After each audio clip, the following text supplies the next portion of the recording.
standing on the border of everything. Listen close. Can you hear the spirits sing? Lost messages of long ago.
Come with me, we'll travel through the trials and tragedy, rest and play.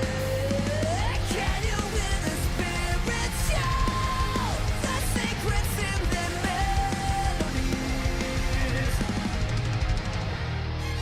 Dream, explore the mysteries. Breathe, a new life is revealed to me. Once again, we'll start our story anew. Don't be afraid, I'll be with you.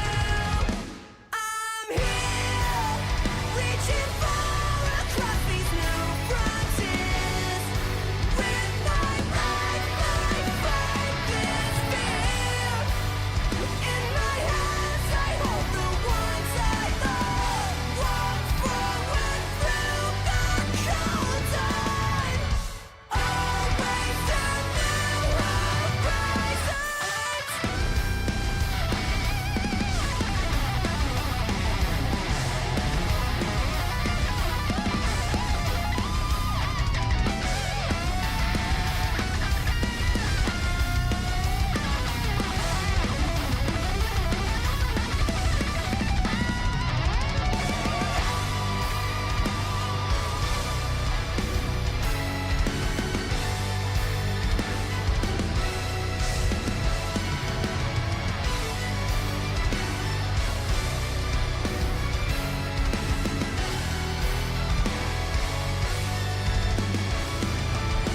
standing here, the way ahead's becoming clear. All across these new frontiers.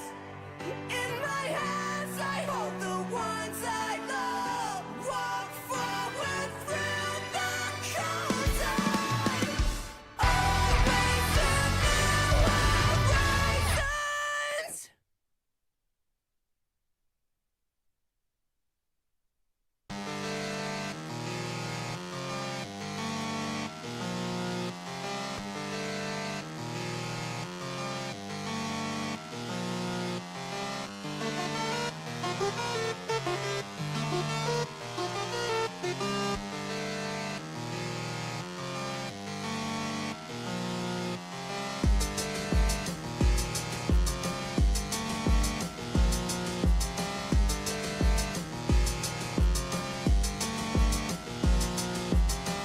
I really must thank you, my most invaluable pawn. So let the merge begin, now that the spiders are gone.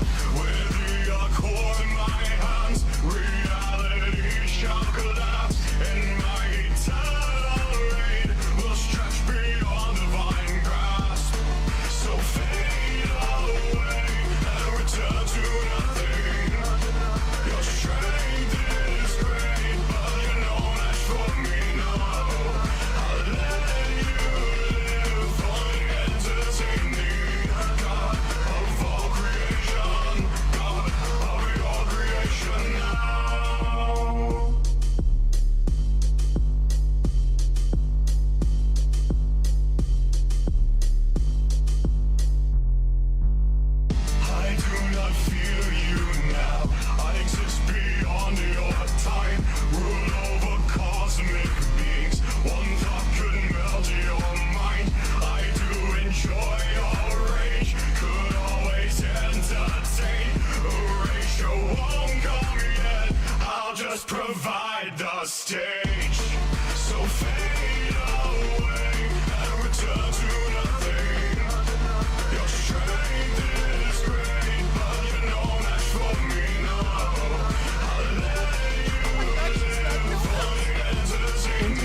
turn to nothing. Your strength is great, but you're no match for me, no. I'll let you live for the entertain me. God of all creation, God of your creation now.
I feel like you guys are gaslighting me right now.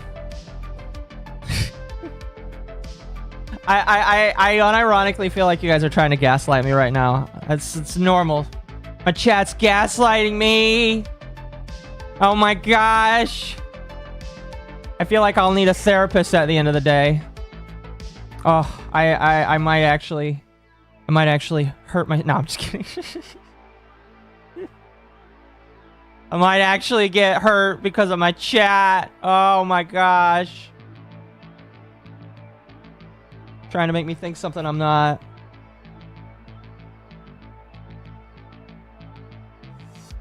Oh goodness.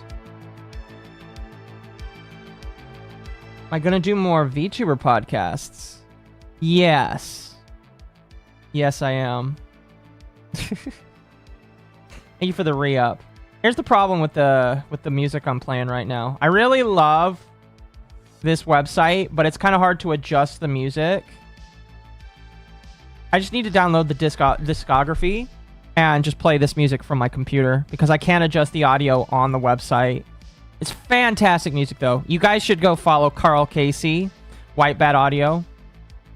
His entire discography on Bandcamp is like $36 euro right now. I need to log in because I technically own it. We eating pasta? No. Anyway. Where's the Metokur stream? Oh, that's coming. That's coming. That'll be later down the line. That's later down the line. I was thinking about just jumping straight into Metokur tonight, but then something came out today that I have to play first. Master discovered mom has milkers and gave $5. Don't worry, Akko. The squelch cheese will happily support. I hate. As long as you don't use the one that I dubs and Anissa use. I hate that it like actually says it in a decent way. I really hate that. But to answer Deadly Duke, thank you for the 5 Australian, by the way. The VTuber podcasts, so here was the original plan for them. The original plan for them was to be like well, not scripted. Scripted is very wrong. It was to be a planned first topic, and I would invite people on that I ask in advance to come on. I enjoy doing that. However, I enjoy kind of what I do more, where I just like ask people if they want to come in, and if they do, they do. So I think what's going to happen is we're still going to do the VTuber podcast. In fact, I think moving forward, the VTuber podcast is really just going to be what I'm doing right now. But I am going to try and find like the plan is if I don't feel like there's a lot going on like to talk about, I'm thinking about doing a thing where I'm starting to like research into topics I want to do. I want to do locale streams. I want to do topic specific streams.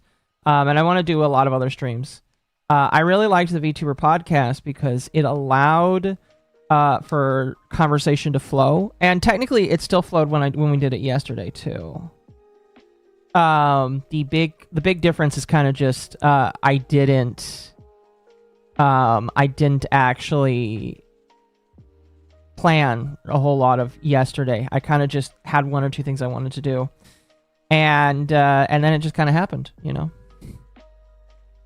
Free flowing combos good for honest opinions. I agree. I think the only thing I will really change is scheduling people and tell people that they can come on if they want, and they will just contribute to the conversation as they are there, basically. I liked when we talked about horses. I don't remember this conversation. When did this conversation happen, and why wasn't Mori included? Why wasn't my Oshi Mori Calliope included in this conversation? Speaking of which, speaking of Mori Calliope, did you guys see? She got a new model today. Oh my goodness. Let me pull it up here. I was very surprised to see this. Very, very surprised to see this. But by the same token, I'm not surprised. Because it is the $10,000 model artist. It is the $10,000 model artist. Here, I'm going to show you guys real quickly. Is it spicy? No. No. No. I have a minor disappointment in who it's with, but you know what? It's whatever. It is whatever. So Nano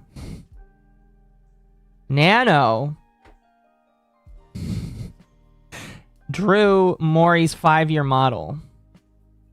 Nano made her 5-year model. Very, it is about what I expect for a Nano model. I would say, unironically, this model is better than Shy Lily's. Just gonna be real with you. It looks a lot better. Shy Lily's was all over the place. Mori is way more conservative with what she does in terms of model stuff, and I like this. All right, I would say that Nano did pretty good. Now I'm looking at the credits here. Nano designed the outfit. The base model was done by somebody else. So Nano didn't do the whole model, which, you know, now that I think about it, makes a lot of sense. She didn't make the model, she made the outfit, which means that Mori didn't spend, well, she probably did spend a lot of money, but like, she didn't like do the whole body, which looking at it, it makes a lot of sense because Nano has a specific art style. And when I first saw this, I was like, there is no way that is happening. Is Metokur streaming tonight? No. No, I am doing a stream reacting to some of Metokur's stuff. If you got the impression Metokur was streaming tonight, my apologies, because that's not what's happening tonight. I'm sorry. Is this a separate the art from the artist situation? This is a I really don't give a fuck because she didn't because I just don't care. I really just don't care. She drew the outfit. The outfit looks just fine to me. All right. In terms of outfits, you know, I think that Nautilus can do decent at outfits. I really hated the Shy Lily model. And if you're curious, I know that Mori is friends with those people, but I really don't care. I really don't give a shit. Hey! Somebody got the new redeem! Rewards have been gifted $20 by Candle Respecter. Where's the swag melons? Such a shame. Mr.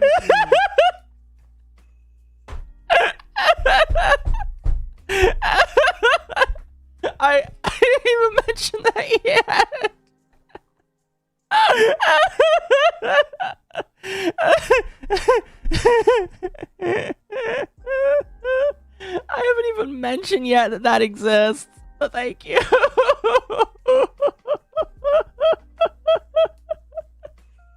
I need to turn up the volume. Here, I'm going to turn up the volume and then replay it. I'm going to replay it because that was fantastic. That was way better than I ever could have expected. I missed it. I'm going to let me fix it real quickly. That was fantastic. Let me fix the landlords. Here, we're going to turn it up to 75%. And then we'll see if it replays. Let's replay it here. It's really good. It is really good. Here, let's replay it. Hell yeah. The landlords have been gifted $20 by Crundle Family Hassan Disrespected. Where's the sweater melons? Such a shame. Missed a perfume. That's perfect. Oh, that's beautiful. Well, I as I was gonna say, chat, I do have a new super chat ding. I have a couple for 5. I have a couple for 10. This is my first one for 20. So if you want it, it's $20 for that. The landlords have been gifted $20 by Internet Zen Master Hassan Disrespected. Oh, fuck. You don't know? Don't mind if I Thank do. you. I appreciate that. Oh, I need to tweak the TTS so that it doesn't mesh the name together with the rest of the text. Oh, that's awesome. so yeah, I've got now a couple $10 ones. I have a bunch of $5 ones. Now I have one $20 one. It's great. And if you want to hear Matan, the Jewish guy, you throw $20. What would you do for 50? I don't have a $50 one yet. I'm working on that. See, here's the thing. I want clips for things I really love. Like, when I occasionally listen to some VTubers, like I think Kirsch is the biggest example for me. When I was listening to her last year, I realized she had a bunch of like random ass shit, and I'm going to assume that all of the random ass shit she had was just like memes that she really loved. And so that's what I'm trying to do, is like find memes that I feel like I would love. I'm also going to, whenever some idiot decides to mention my name, or whenever somebody I like mentions my name, I'm also going to put that as a redeem as well. But I really like the landlords one, so I think I'm going to continue to tweak it. I think I need to make it just a little bit louder. I make it just a little bit louder, but that was fantastic. Thank you so much. I'm going to just up that sound volume. Gonna up that sound volume. Mommy MILF Avatar. The Mommy MILF Avatar one's pretty good too. That's a $10 one. That's a $10 one. Then I have the hero, Hey Mama Akko is part of the problem. That's another good one. I have a Kirsch one I need to recut, but that one I need to recut that one and then upload that one as well. But thank you. That was great. Anyway, what was I talking about? Right. So Mori has a new model outfit, excuse me. It was done by Nanolith. My personal opinion, I really don't care that Nanolith did it. It is really interesting to see that it wasn't talked about. My bet is that Nanolith was told by Hololive to not fucking say anything. So, in my personal opinion, that is really. I was really surprised to see that she didn't actually like leak any of it. Or you know what's really interesting? Part of me wonders if maybe it was, and we didn't get to see that actually. That would have been interesting. I don't know. Mori never talked about it, so I'm assuming that nothing happened. Nano vaulted? Yes. Pretty much. Anyway, how are you guys doing? What'd you guys do today? What did you guys get up to today? I worked today. I had work today. And absolutely nothing happened today at all whatsoever. I worked and I did not pay attention to the internet for the entire day. I am hearing basically that that the Charlie Kirk stuff is still kind of like a thing. I mean, it's going to be a thing for quite a long time. Let me rephrase. Charlie Kirk is going to be a thing for quite a long time. The difference is that it's going to be a thing that is going to go through levels of people kind of like talking about it. I am kind of at the point right now where I will talk about it. I'll just let you guys know. I will talk about it again, but it'll be tomorrow. We're going to be talking about game devs and pop culture individuals that that are engaging with talking about it. Those individuals we will be talking about, we will be making fun of, we will be putting out there, basically. Me and Temp.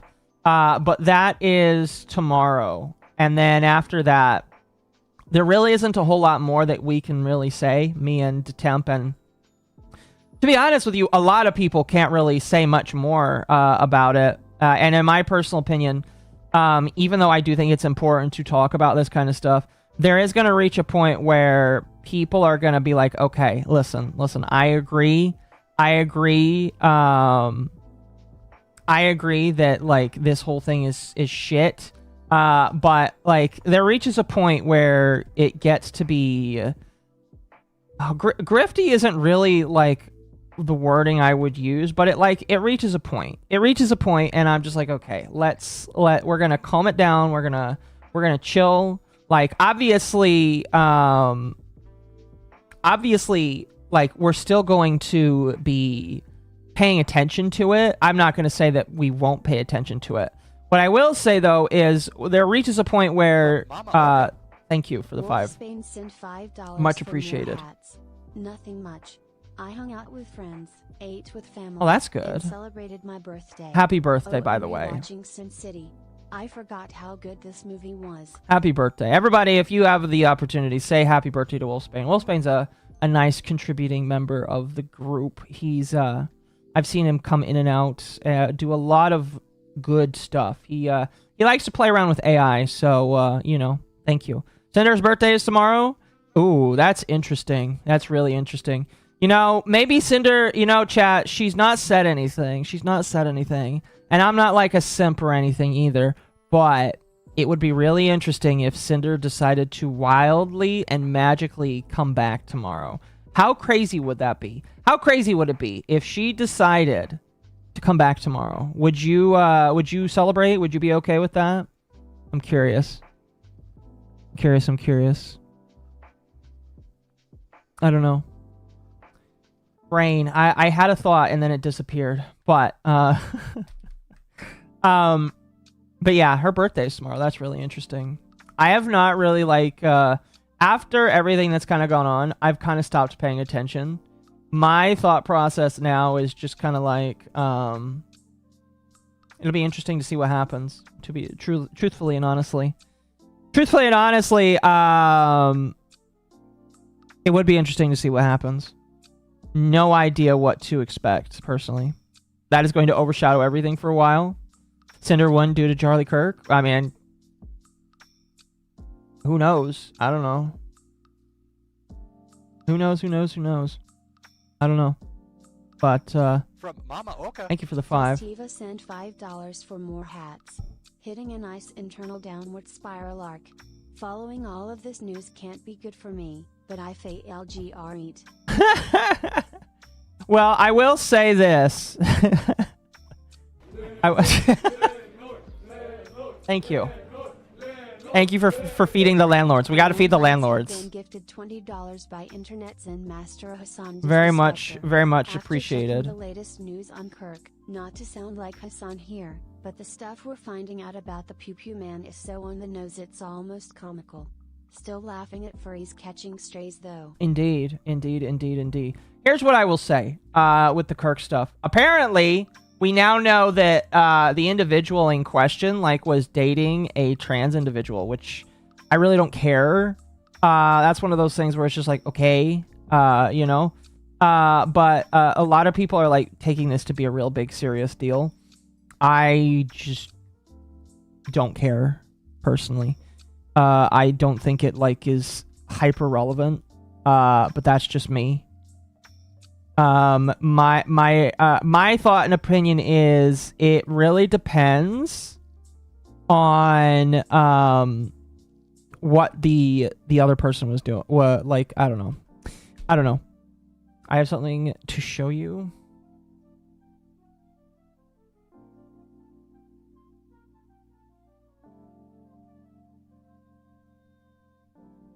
Oh my gosh. Thank you. I appreciate that. I don't know. I think people are looking into that, and I've had some people ask me, like, is there a conspiracy going on here? And I'm like, I don't know.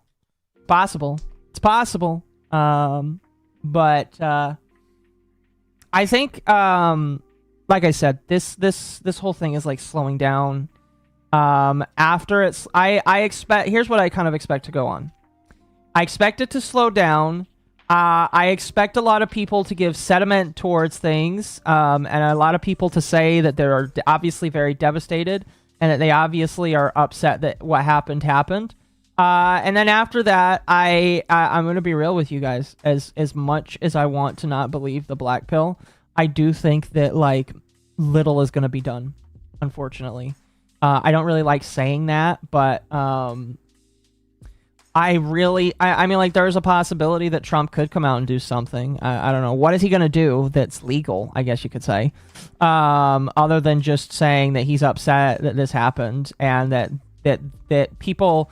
And by the way, people are still getting fired over their comments on this, which, hey, I don't believe in violence a whole lot. I don't believe in... I don't really believe in harming other people, excuse me, let me rephrase. I don't believe in defending, or I don't believe in not defending myself. If I need to defend myself, I will.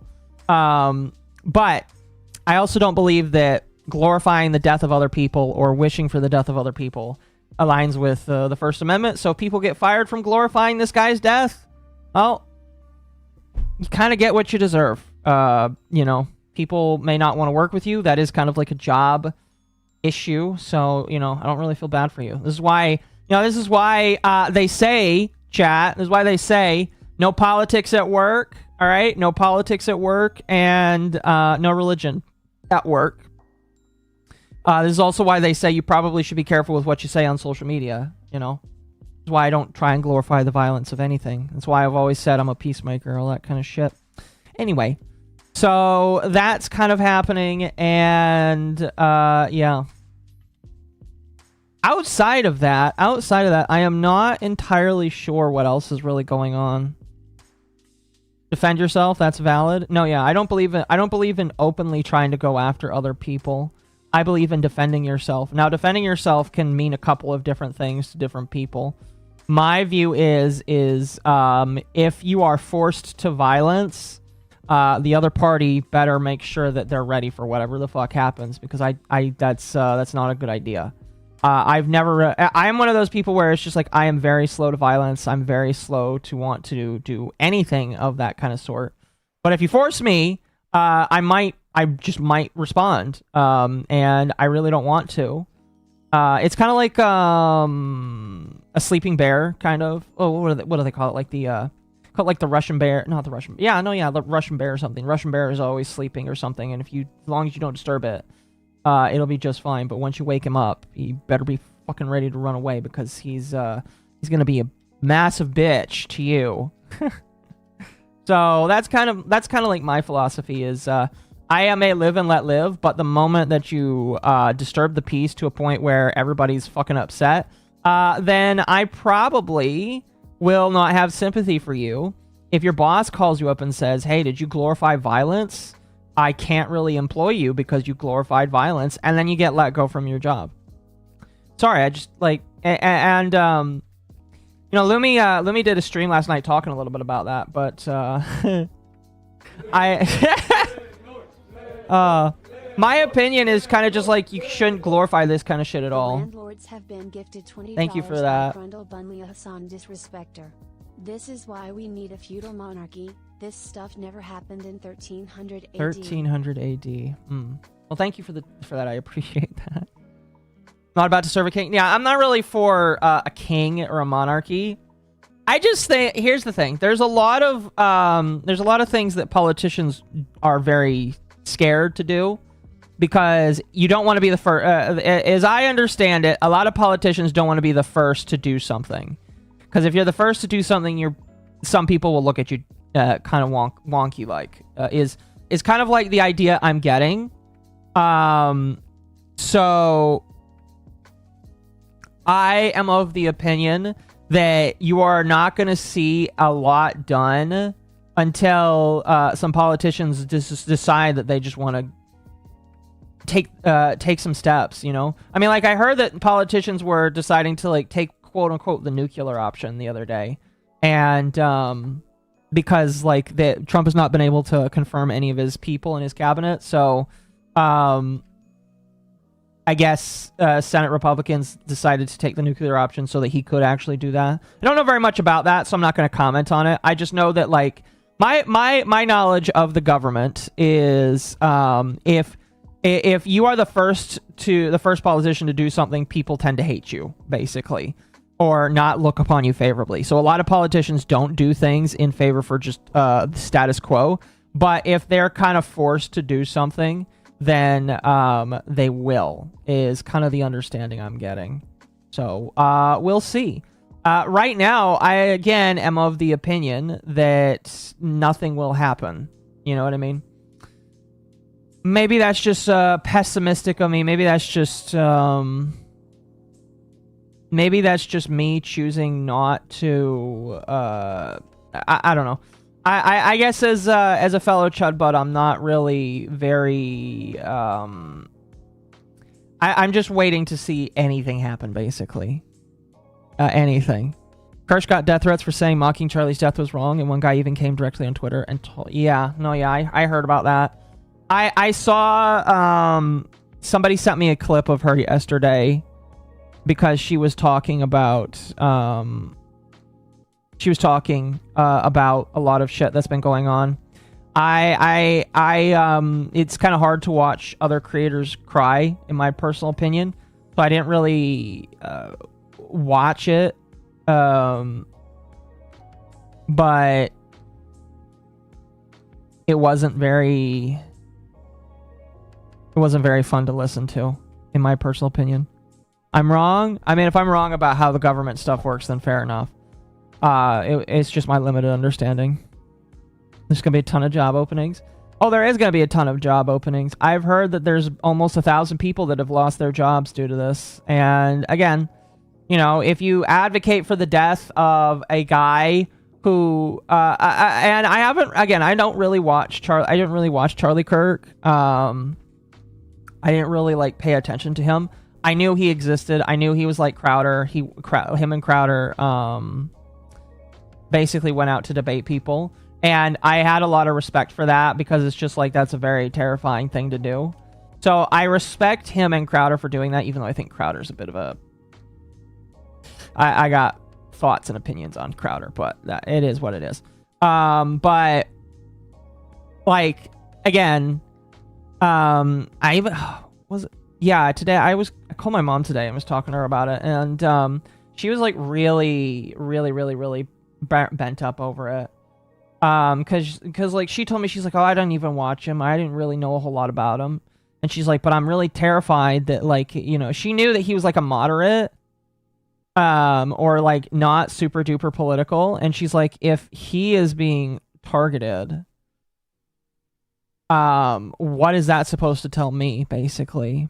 You know.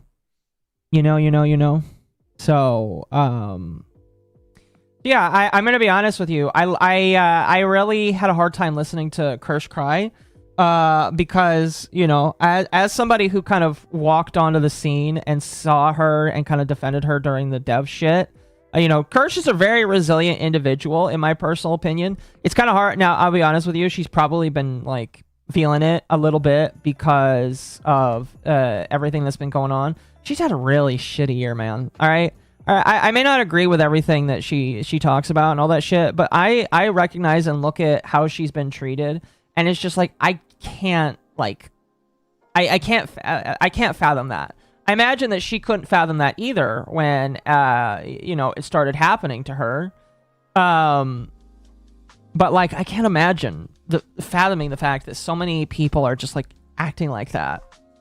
And, you still have other people that are upset with her, wishing for her to stop being her, saying all manner of mean things to her. And it's just like, again, I had a hard time listening to that. And my apologies for the laughter. I just, like... It bothered me in not the wrong way, if that makes sense, but it just like kind of hurt, if that makes sense. So I imagine that, like, you can have a facade of trying to be serious, and after a while it starts to become hard, in my personal opinion. So I don't blame her for being just a tiny bit emotional, just a tiny bit. So I feel for her. I definitely feel for her. I hope that she's I'm pretty sure she's like a safe individual. She's safe where she is. But I obviously just hope that she's not pained in any way. And yeah, I don't know. I've only ever gotten like 1 to 2 death threats. All of them have I'm waiting for the day that I get some outside of this, but I've only had 2 death threats, and they've all been from the same community of crazy individuals that I used to interact with. So that was definitely funny for me, at least, because when they all come from people that you used to associate with, that's like I really don't know how to fathom that or how to cope with that, basically. So it is what it is. It is what it is. She's playing the French game in Azure Lane, so she's cheered up today. Well, that's good. That's good. When did I get the new model? Are you talking about the outfit? This outfit is always... I mean, not always, excuse me. I got this new outfit a little while ago, so... Yeah. Yeah, I got this new outfit just a little while ago, and I've been enjoying it. And I hope you guys enjoy it, too. I basically like looked at how other people do how other people have been doing latex, and I was like, I kind of want to hop on that trend, so I decided to do that, basically. So I hopped on the latex trend, and now I've got a skin tight leotard, basically. Can't show you the whole thing because it will definitely 110% get me demonetized just a little bit. so we're not gonna do that, but I hope you enjoy it because it is I do enjoy it. I think it is pretty cool. Very, very cool. I had to unfollow and unfriend a lot of people today. I'm sorry to hear that, Malik. It must not well, excuse me. I know that it's not easy. It's definitely not easy when you feel like you know people. So I feel for you. I definitely feel for you. But hopped on the latex bodysuit oh yeah, listen, dude, latex is awesome. If you haven't ever tried latex before, it's great. It's one of those things where if you're a dude, you might have an issue, but I like latex. It feels nice. And I'm not trying to be weird about it. It's just like a nice material to wear. In my opinion, in my humble opinion, I like how it feels. First laughed at degenerates. Well, I'm glad that she's like feeling better. I wear latex IRL. I don't have any right now, if that's what you're saying. But if you want to buy me some, you can. This shit's expensive though. So here's the funny thing about latex. You can't get fat. And I say that like not trying to be mean here at all, intentionally. But like latex is very form-fitting. And if you gain or lose a lot of weight, your latex will no longer work for you anymore. So I can't like I do want some. Maybe just like a shirt or like a piece to wear under clothing. But because it's really nice. but you can't gain or lose weight. So I want to work on toning my body a little bit before I actually do that. And then I will consider... Oh, what the fuck? All right. Then I will consider getting something form-fitted. Wool is superior. Aqua latex throne. Oh, goodness. Anyway. So today, I hope that you guys are excited. Today, I am going to be watching some Metokur for sure. I promise some Metokur that will happen for sure. I did want to react to another video first. In fact, I'm going to jump in the friend zone right now. And if friends want to join for this first video, they can. This first video is not going to be Metokur because I wanted to cover a video that came out today, and I want to be one of the first people to talk about it because it came out today, basically. And mostly because I just feel like it's important, or it would be interesting to talk about. Excuse me. So, oh, excuse me, my apologies. To give you guys some context and kind of just like some backstory, a lot of people have been observing. I'm curious. Press 1 chat if one of your favorite content creators has talked about their algorithm being stifled or pushed on, and they claim that their views are down. I am curious to see just how many people that would apply to. Because I have definitely seen a decent chunk of people that have not complained, but definitely lamented because they feel like their content is being stifled or harmed in some way. I'm seeing a decent chunk of ones, so I am just going to assume that a lot of people have had at least one of their favorite content creators that have said that. All right, I'm talking about restricted mode. Yes, but by the same token, no, because the individual, there is an individual, all right? His name is the Spiffing Brit, all right? And, you might know the Spiffing Brit from that one time he broke YouTube, or, excuse me, that other time he broke YouTube, or that time he broke Steam, or that time he decided to break a bunch of different a bunch of different video games. And this guy is known mostly for breaking video games, breaking the algorithm, all that kind of shit.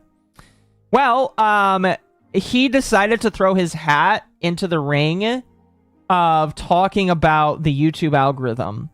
And it was a really interesting video. Thank you for the 10. I deeply appreciate it. Internet Sin Master tipped Octopus Mommy MILF $10. Soon we will drag Jess and Kendra in here for their internet education. Eventually. As Pinhead said, we have such sights to show you.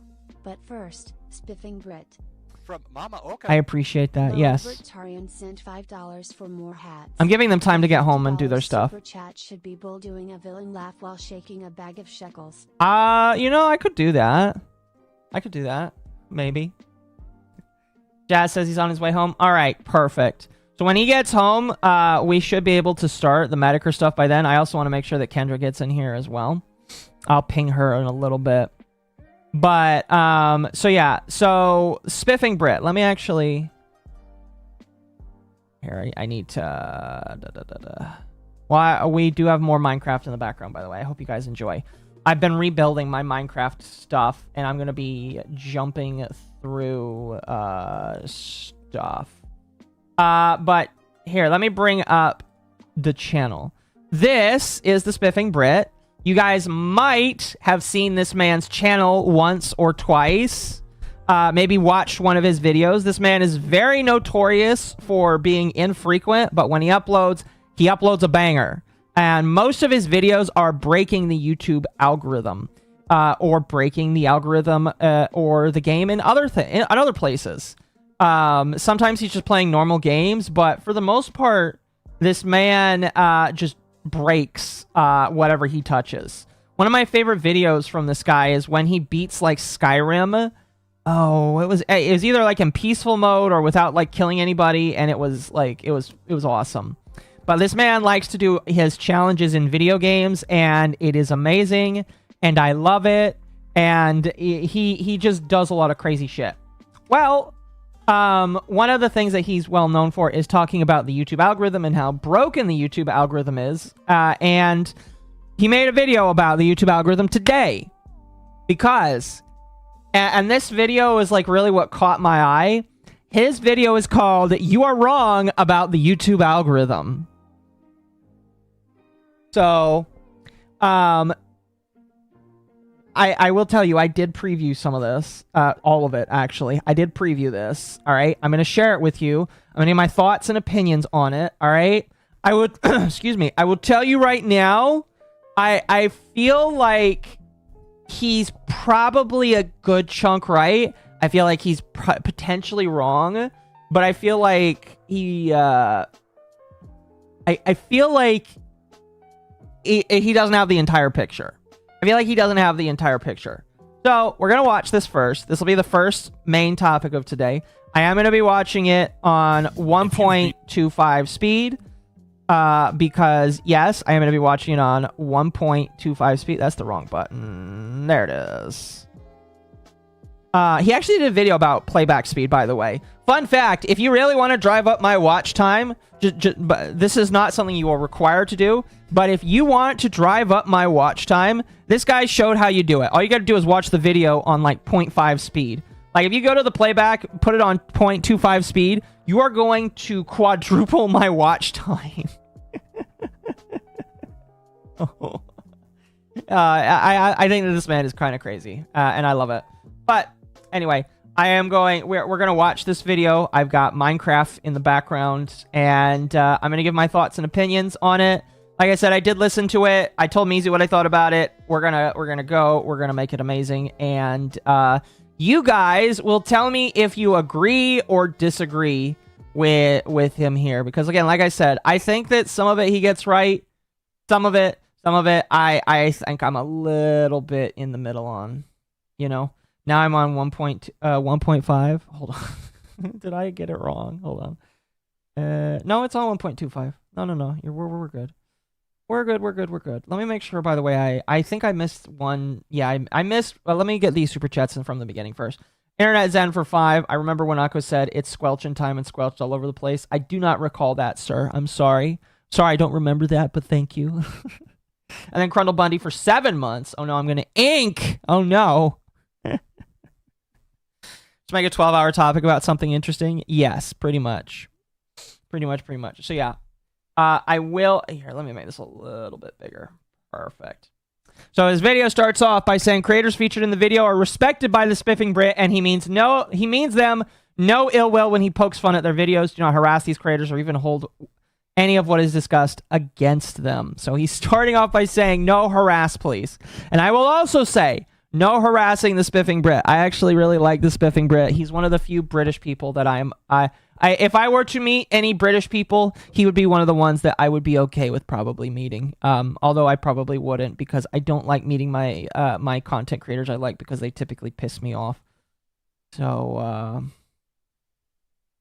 yeah. Anyway, let's get started on this. It's 23 minutes. We're gonna go through this, and you'll tell me what you think. Been on Twitter, YouTube, or Reddit these last few weeks, you've probably noticed your favorite creators decrying. I just noticed, by the way. He called it Twitter, and then he changed the logo to X. That's awesome. What topic could I talk about for 12 hours? Probably Minecraft. I don't know if I could do that, though. I don't know. That'd be really tough. I'm sorry. The end of the world is nigh, their channel is dying, and that you should sign up for their Patreon. The reason for this sad state of affairs is obvious and clear. YouTube, yes, those evil sausages up in their ivory tower, are very obviously and purposefully suppressing your favorite content creators, and we need to fight back to stop them. Yeah, start grabbing your pitchforks. But here's the thing. You are actually wrong about the YouTube algorithm. And look, it's not your fault that you think something because a YouTuber told you it was the case, and it's also not their fault because they think it because a different YouTuber told them, and so on and so on. In this video, so yeah, this video starts off just like coming out and saying everybody's wrong. Everybody's wrong about the YouTube algorithm. This is a pretty big accusation, in my personal opinion, that everybody's wrong about the YouTube algorithm. So, and it is going to take a minute to rev up to get to the point where he actually starts explaining it.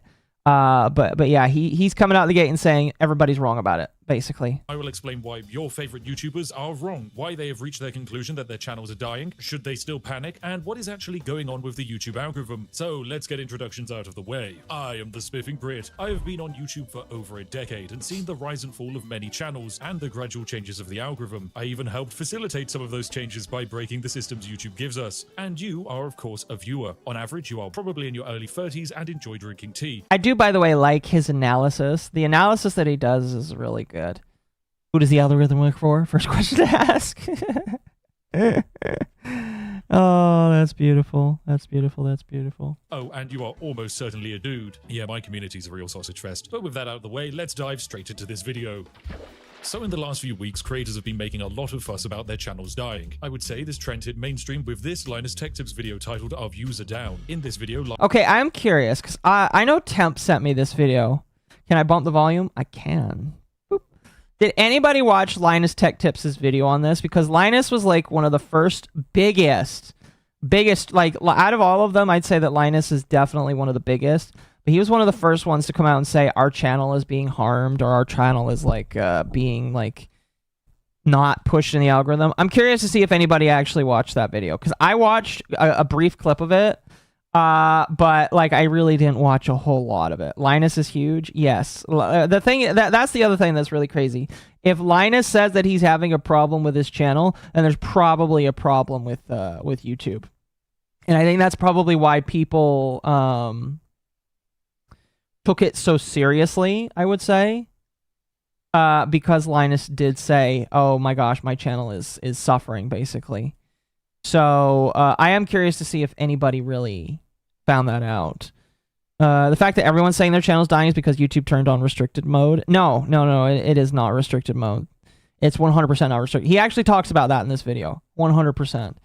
So we'll move forward here. Linus and his handsome co-star discussed that their most recent uploads have performed well below their expectations and averages, in some cases getting 50% less views than normal. This is of course pretty bad for business and would set off alarm bells for anyone. If it was just 1 or 2 videos being off, then it's easy to move past. But in a world that feels more stressful, with more pressure than ever to financially provide for others, then yes, Linus actually has to take more time to worry about if his channel is actually dying. It's honestly a good and interesting video that shows how experienced a creator Linus is. He acknowledges this isn't the first dip he's seen in his channel, and he knows that it probably won't be his last. Most of his concerns come from a perspective of an employee. Cocomelon mode. How less views on the channel will affect his potential earnings, and how he might need to adapt for changes in the algorithm. However, this video makes the mistake of not being hyperbolic enough. Quite frankly, it's too boring to the average viewer. After all, it's titled "Our Views Are Down," not "YouTube is crushing our viewership." Oh my, how did that video get here? This is a video from Second Wind, a channel set up by some truly incredible creatives and industry veterans. Zero Punctuation and now Fully Ramblematic has been a series that has run for generations, and I personally adore the eloquence used in these videos to describe whatever AAA gaming slop has just been released. However, this video is quite frankly terrible. Let me of course preface this by saying that I am a creator, and the people behind this video are also creators who I respect. I like their work, I'm not criticizing them as people, just that this video here is bad. And we'll get to why. Put Family Guy in the bottom? Absolutely not.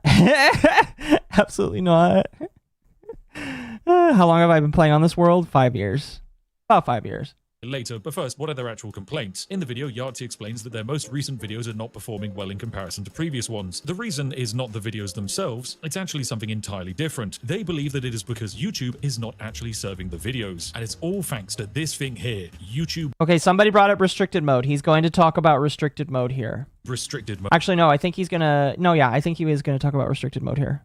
According to this video, if you turn it on, content that could potentially be mature is not shown, and so most creators will have several of their videos not visible to people using YouTube in restricted mode. This obviously justifies the 10 to 30% drop in viewership that Second Wind are currently experiencing with their latest releases. But that's pretty much the gist of the video, so they plug their Patreon as all good indie creators should do and call it a day. But it turns out they weren't the only people noticing a view drop. Red Letter Media also make their obligatory YouTube is broken video. It's very similar to Second Wind, behind. In fact, they made this video to support their friend Jack, who works on that channel, and to raise awareness to the very same issue. Similarly, they reference that restricted mode is very bad, and they also point to a video they uploaded at the start of August that didn't do as well as expected. So once again, this is more evidence that the YouTube algorithm is suppressing some of your favorite creators, all because of this restricted mode. Restricted mode was also one of the main talking points of a video from fellow British creator Josh Drive Hayes, who you will have probably watched if you know what an MMO is. I would show you some of the video, but he deleted it for reasons we'll get to later. To vaguely summarize his perspective, he believed that YouTube was either potentially bugged, turning restricted mode on for some people, or maybe there was a nefarious ploy to make the algorithm more advertiser friendly. But you should start to get the picture. What began as a retrospective from Linus about his channel declining has now grown into this huge site-wide cascade of creators getting less views at the start of September because of this new silly feature called YouTube restricted mode. We're so certain of this fact because there are of course tweets getting thousands and thousands of likes, and they're being circulated. By the way, I do want to say,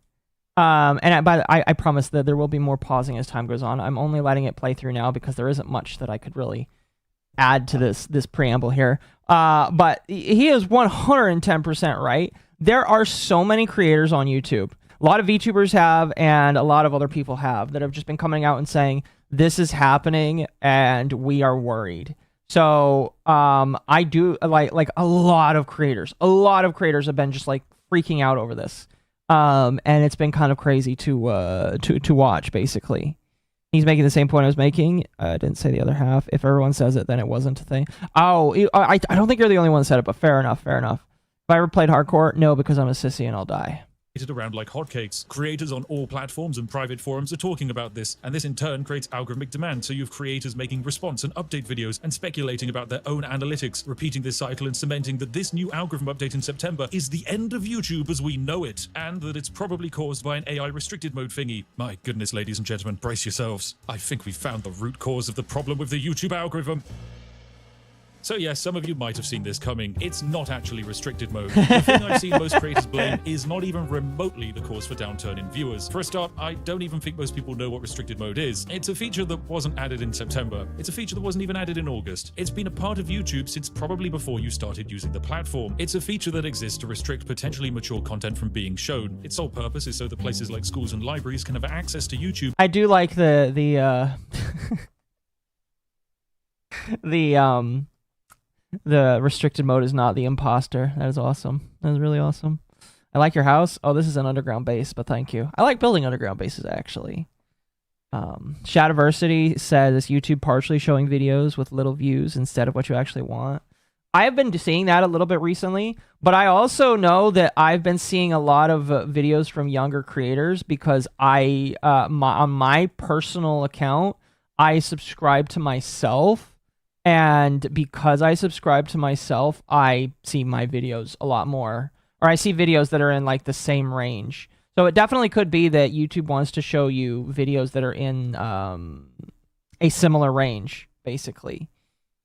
Which is interesting. Restricted mode wasn't back in 2009. I don't know how old it is, but it's not like within the last couple of days. Not within the last couple of days. Shadowversity says my channel's dying every 6 months. I'll be honest, I don't watch him a whole lot. I know Lumi collabed with him once, but I do not. I can't say that I know very much about him, other than he's Mormon. Without the fear that a child is watching a GTA 5 Let's Play, because the game is technically for adults. It's not perfect, there's definitely a lot of videos that slip through the cracks, but it's a good enough change to make a very big platform slightly safer for kids. In 2017, restricted mode accounted for a mere 1.5% of views on the platform, and I honestly expect this number to be even lower now, as it's really not a popular feature. Restricted mode is not the cause for less views, because it has not in any way changed. The people still using restricted mode will make up only a tiny fraction of anyone's active viewer base. There is no possible way that 30% of viewers for Second Wind are now in restricted mode, when probably less than 1% of their entire viewer base. So he's basically coming out and saying that restricted mode can't be the cause, because it's always been here, and I think he will bring it up, but basically it can't really have been accidentally turned on, because some people do believe that it was accidentally turned on, if that makes sense. Might have ever used it at any point. No, it's not restricted mode, and no, YouTube is not secretly switching accounts into restricted mode to kill your favorite creators. The YouTube algorithm exists with one purpose: to keep you. Now, here is where he will come out, and I don't think this is necessarily a defense for YouTube. This is him explaining how YouTube works, basically, if that makes sense. So he is going to come out here and say there's no way that they are restricting you, and I'll let him explain why. You watching. If they think the best video for you to watch is adult themed, then that's what it will recommend, because it wants you to watch so that you can get served adverts. A business as large as YouTube will not shoot itself in the foot by cutting off Linus Tech Tips from the magic money tree because they believe 1/5 of his videos might be too mature for a child. The algorithm will only ever kill. It is also just my apologies if I'm pausing too much now, but like it is really interesting to think about that, because and I do agree, there is no world, in my personal opinion, where Linus Tech Tips should be restricted, have his content restricted, because he is, and I'm not trying to be horribly rude when I say this, but Linus Tech Tips is very sanitized, in my personal opinion, in terms of content that YouTube likes, if that makes sense. YouTube likes Linus Tech Tips. They can't get enough of him, basically. So he is one of the worst examples of somebody getting restricted, because his content's great. They can serve up adverts for him really quickly and really easily. And by restricting him, they are restricting somebody that is very easy to put out in front of the public. So it is really... now, again, this doesn't solve the mystery of who done it. It just like is... It is something that I'm like, yeah, I can agree and I can 100% understand this. Where it's just like, I agree that Linus is a bad kind of like opinion for this, basically, because there's really no sane reason for them to restrict him, basically, if that makes sense. I don't know if people agree or disagree with me, but that's basically the thought process. Also, Kendra, you're welcome to jump in at any time if you'd like, because this is what we're playing before we get to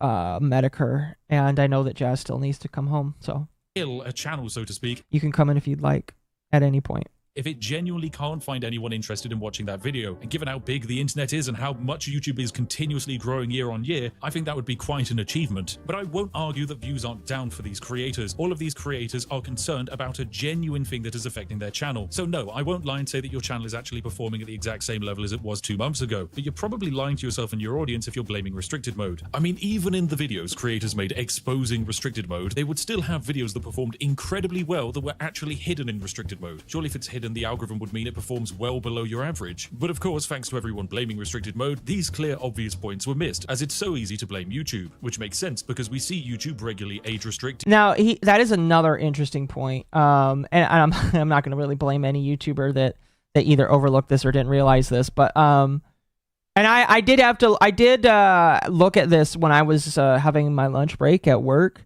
I did take some channels that could potentially have restricted mode on. Some of them, I think it was PewDiePie that I looked at. Like some of his videos. Now, to be fair, maybe PewDiePie is the worst example, because like everybody liked PewDiePie back then. But it's just like the idea that like you're 100% getting restricted. The argument is kind of, I kind of understand the argument, if that makes sense. That's what I'm trying to say here, basically. Anyway, let's continue. Demonetize and copyright takedown channels. This means that creators live in fear that they might be next, and so when they think their works are being suppressed, oh, they'll be angry. Of course, we can't hold it against the creators, and you definitely shouldn't go and be mean to them. After all, when they made their complaints and YouTube responded, they didn't listen. This is because they don't trust YouTube. Also, I didn't actually know this.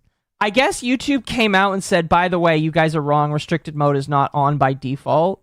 Now, even if I knew this, I probably would not have trusted them.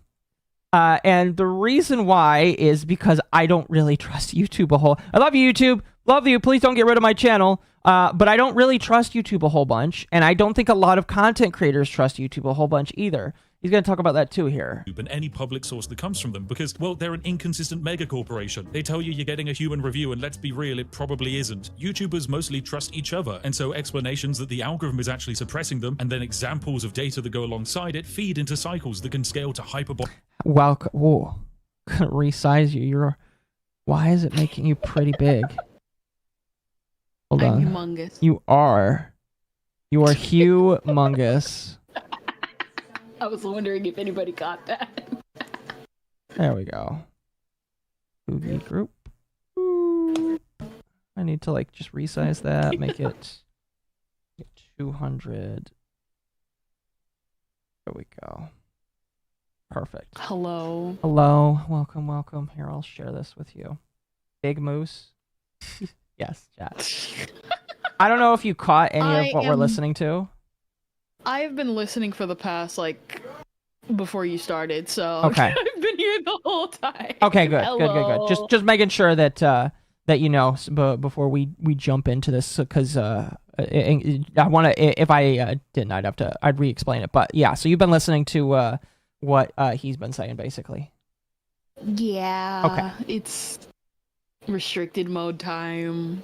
Pretty much. All right, let's continue. Symbolic levels like this. Most creators don't even claim to be experts about the algorithm. I think Mike and Jay in the Red Letter Media videos say they don't know anything about YouTube probably about 5 times. After all, they're creators whose passion is for making videos, not sitting down and analyzing years worth of spreadsheets. We can fault them for being wrong about what they said, but we can't fault these people for being concerned. Fans and creators are raising their voices to defend their favorite content providers. They just don't exactly know what they're fighting against, only that they're fighting for what's good, their favorite creators. So if someone says it's restricted mode, then it's probably restricted mode, and until someone with a big enough stick in the game says otherwise, that's going to be the prevailing narrative. And hello, here I am, the self-proclaimed king of the algorithm, waving my big stick and telling you to put down the pitchforks. So now what? Who on earth do we blame? I really don't like that the stick was coming from.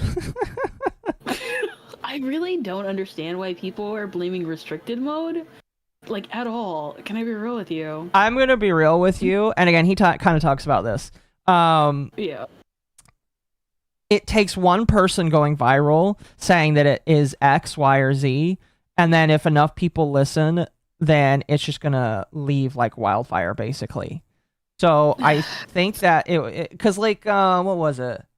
So one creator talked about engaged viewership. Like everybody believes it's engaged viewership. I'm still not 110% sold on quote unquote engaged viewership because I'm just not. I believe it could have potential answers, but I don't believe in 100% engaged viewership. By the way, chat, like the stream if you haven't already, because the YouTube algorithm allegedly likes it when you like the stream. So like the stream. There's like 200 of you in here.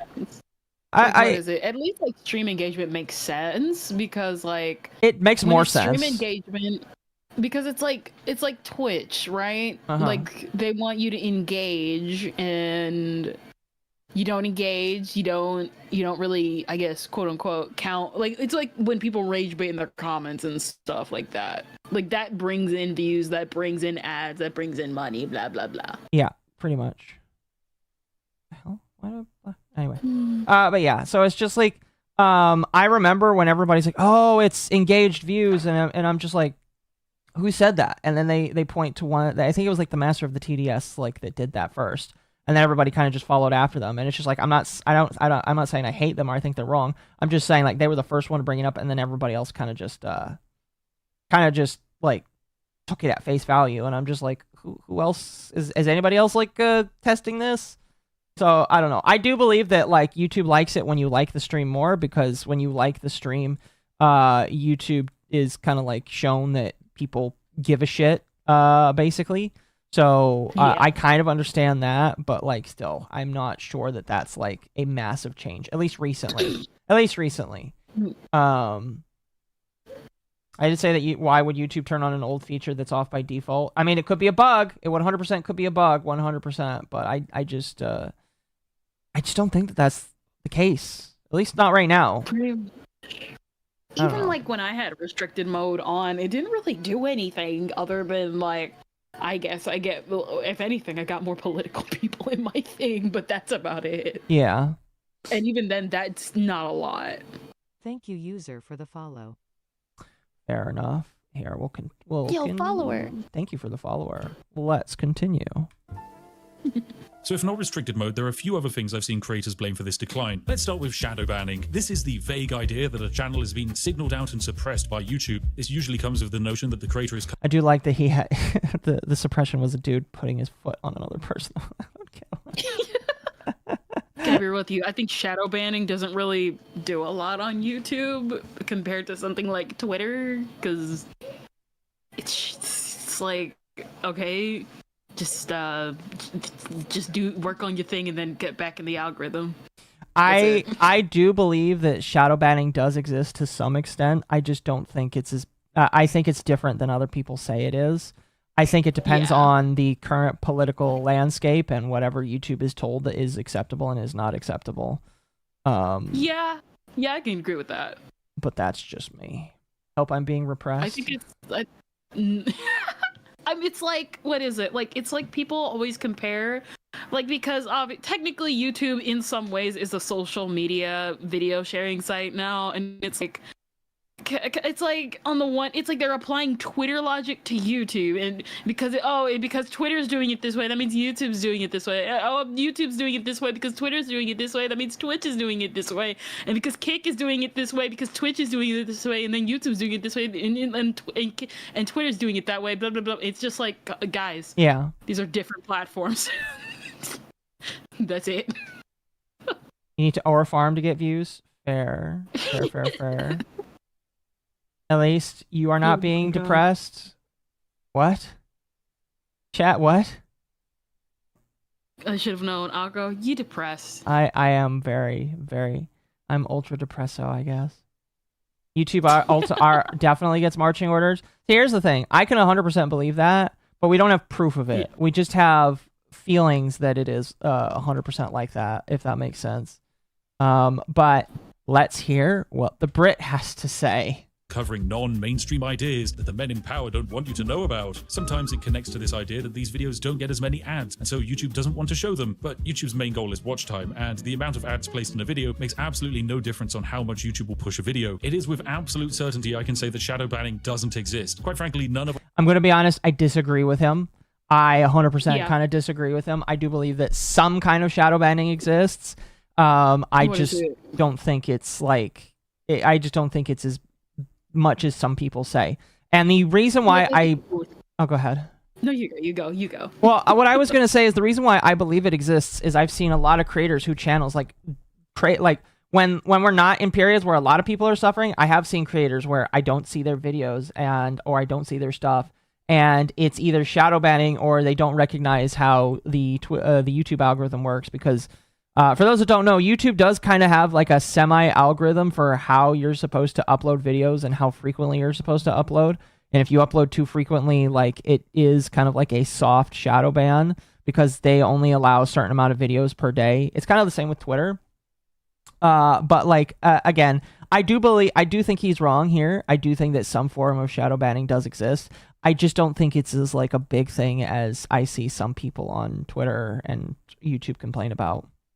If that makes sense. Pretty much. Like, what is it? Like, to like say what I said earlier, it's like, I do think it exists, but it's like, what is it? Like, a good example is like the weird shadow banning during like when EDP got caught again. And it's like, that's a weird thing that they're suppressing, but they also probably just don't like EDP. But anybody who was like reporting on it was like demonetized or like their video was suppressed. And it was like weird. Like, that was just a weird thing that happened. So it's like, they know who they dislike and probably want to like keep a close tight lip on so that they don't get associated with them again. But it's like you said, not as like bad as people like make it out to be. Yeah, I definitely think that there are phrases and phases that are shadow banned, where if you mention specific words or phrases, or it's in your title or it's in your thumbnail, you will not be put in the search algorithm as much as people that have more safe sounding terms. So I don't agree with the premise that there isn't some form of shadow banning. I just think that it's probably not the same as some people think it is. Yeah. Also, hi, Temp. Oh, hello, Temp. Hello. Couldn't mention Alex Jones for a while, too. Yeah. No, yeah, legit. I remember... Hi, Dad. Oh, hello. Welcome. EQAO? How we doing? We're doing good. We're talking about how shadow banning does technically exist on Twitter, or excuse me, not Twitter, but YouTube. Yeah. You guys are talking about the restricted mode thing. Yes. It's funny because we actually did take a look at that the other day when we were doing the OCP because we were curious about it. And it's we did that last week too on Yeah. Dogwave.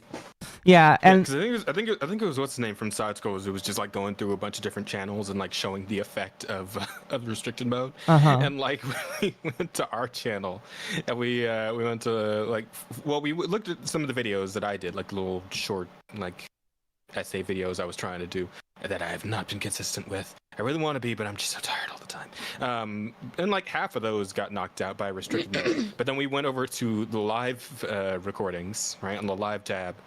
And this shit annihilated the OCP in its entirety. Not a single stream managed to survive it. well, so like as he talks about like basically to not retread too much, he basically says that there's no way it could be restricted mode because unless YouTube magically turned it on for a whole bunch of people, it's not like a brand new feature. Restricted mode has been around for a while. It's just a lot of people don't know it existed, basically.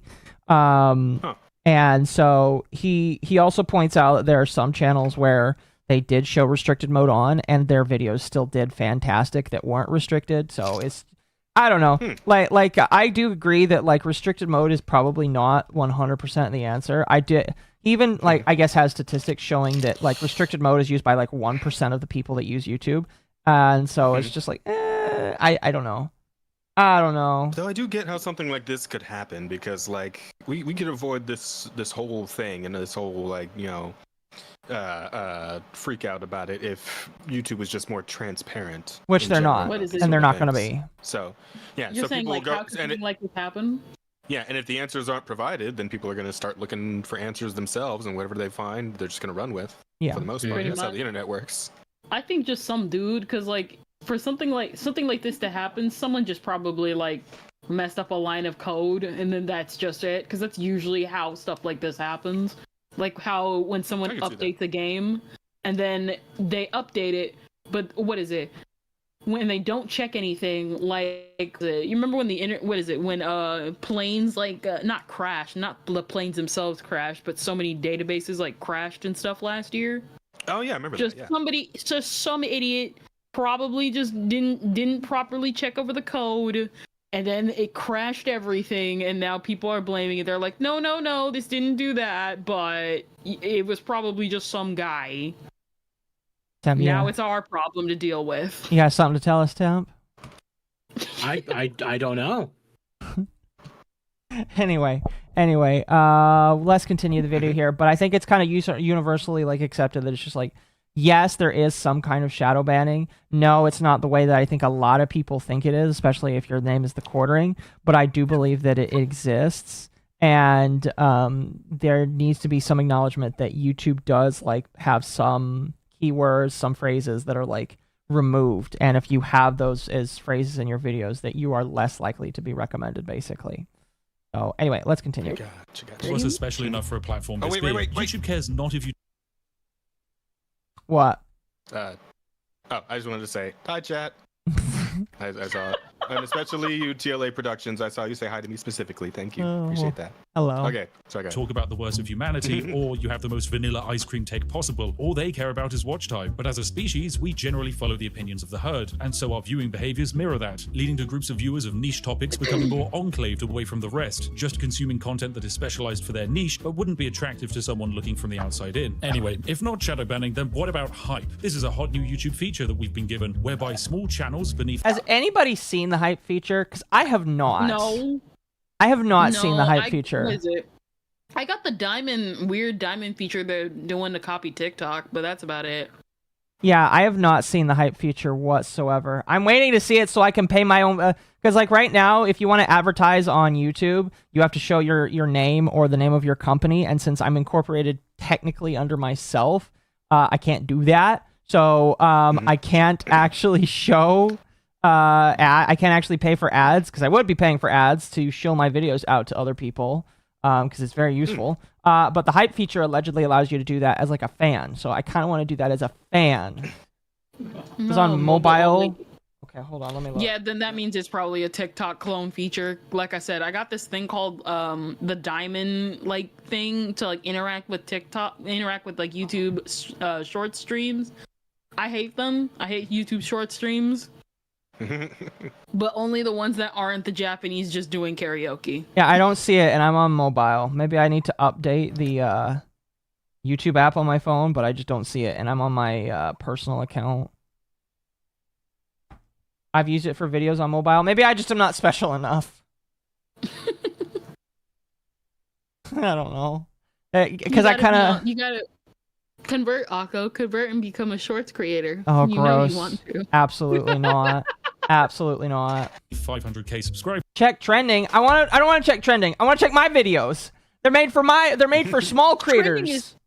Trending is trash. Exactly. Is trash. That's dumb. Can receive boosts from their viewers. Basically, you can pay so that a video gets more impressions and more recommendations. These impressions then might turn into views and grow the channel that's been boosted. So the idea is that if you're a channel and your audience aren't boosting you, you're being suppressed by the algorithm because YouTube wants you to make more money for them. There's just one slight problem. This feature's already been on YouTube for months now in different regions, and well, it's just not used that much. It hasn't really had much of an impact at all. It's also brand new in the West, and so it's in limited use. So no, it's not causing a huge drop in viewership. It, however, is a brand new YouTube feature, and that means it probably has some weird exploits in it. So if you want to see if I can break it, then hey, subscribe and find out in a future video. But for now, the timelines just don't match up. I did find it, but it won't let me go to my channel. I want to hype my channel. I want to pay for my channel. I want to... Yeah, that's exactly why they probably have it like that. No, your audience can do it. You can't. Oh, that's bullshit. Oh my listen, gosh. You already know how they... Listen. These are the same companies that be like, we don't want you to like your own comments. I'm upset right now. I'm really upset. I want to hype my own shit. Can I hype another? I can't hype Lumi. I was like looking on her channel to see if I could do it. I can't do that. I want to hype myself. Damn it. Almost feels like the equivalent of liking your own post on X. I mean, yeah, but you put money in it. It's advertising, which, you know, I'm fine with it because it's advertising and I want to advertise my shit. We don't like the dislike button. Yes. Like the chat like the stream, by the way, chat. Like the stream. By the way, reminder again to chat. I do have a new super chat noise. It's a $20 one, but if you wanna give money to the landlords, you can.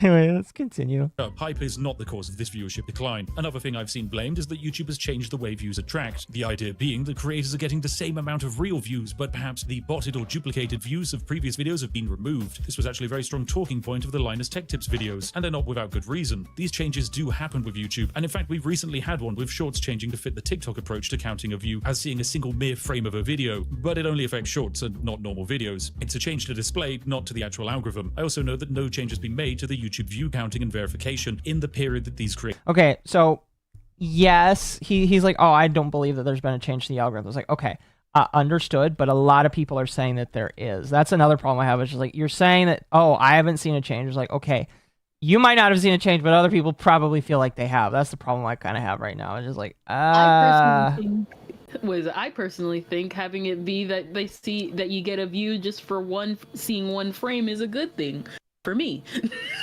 Yeah. I don't know. I feel like saying that there's not been an algorithm change because I haven't seen one, that doesn't really work very well in my personal opinion, because I believe there has been, and they just haven't talked about it because they never do.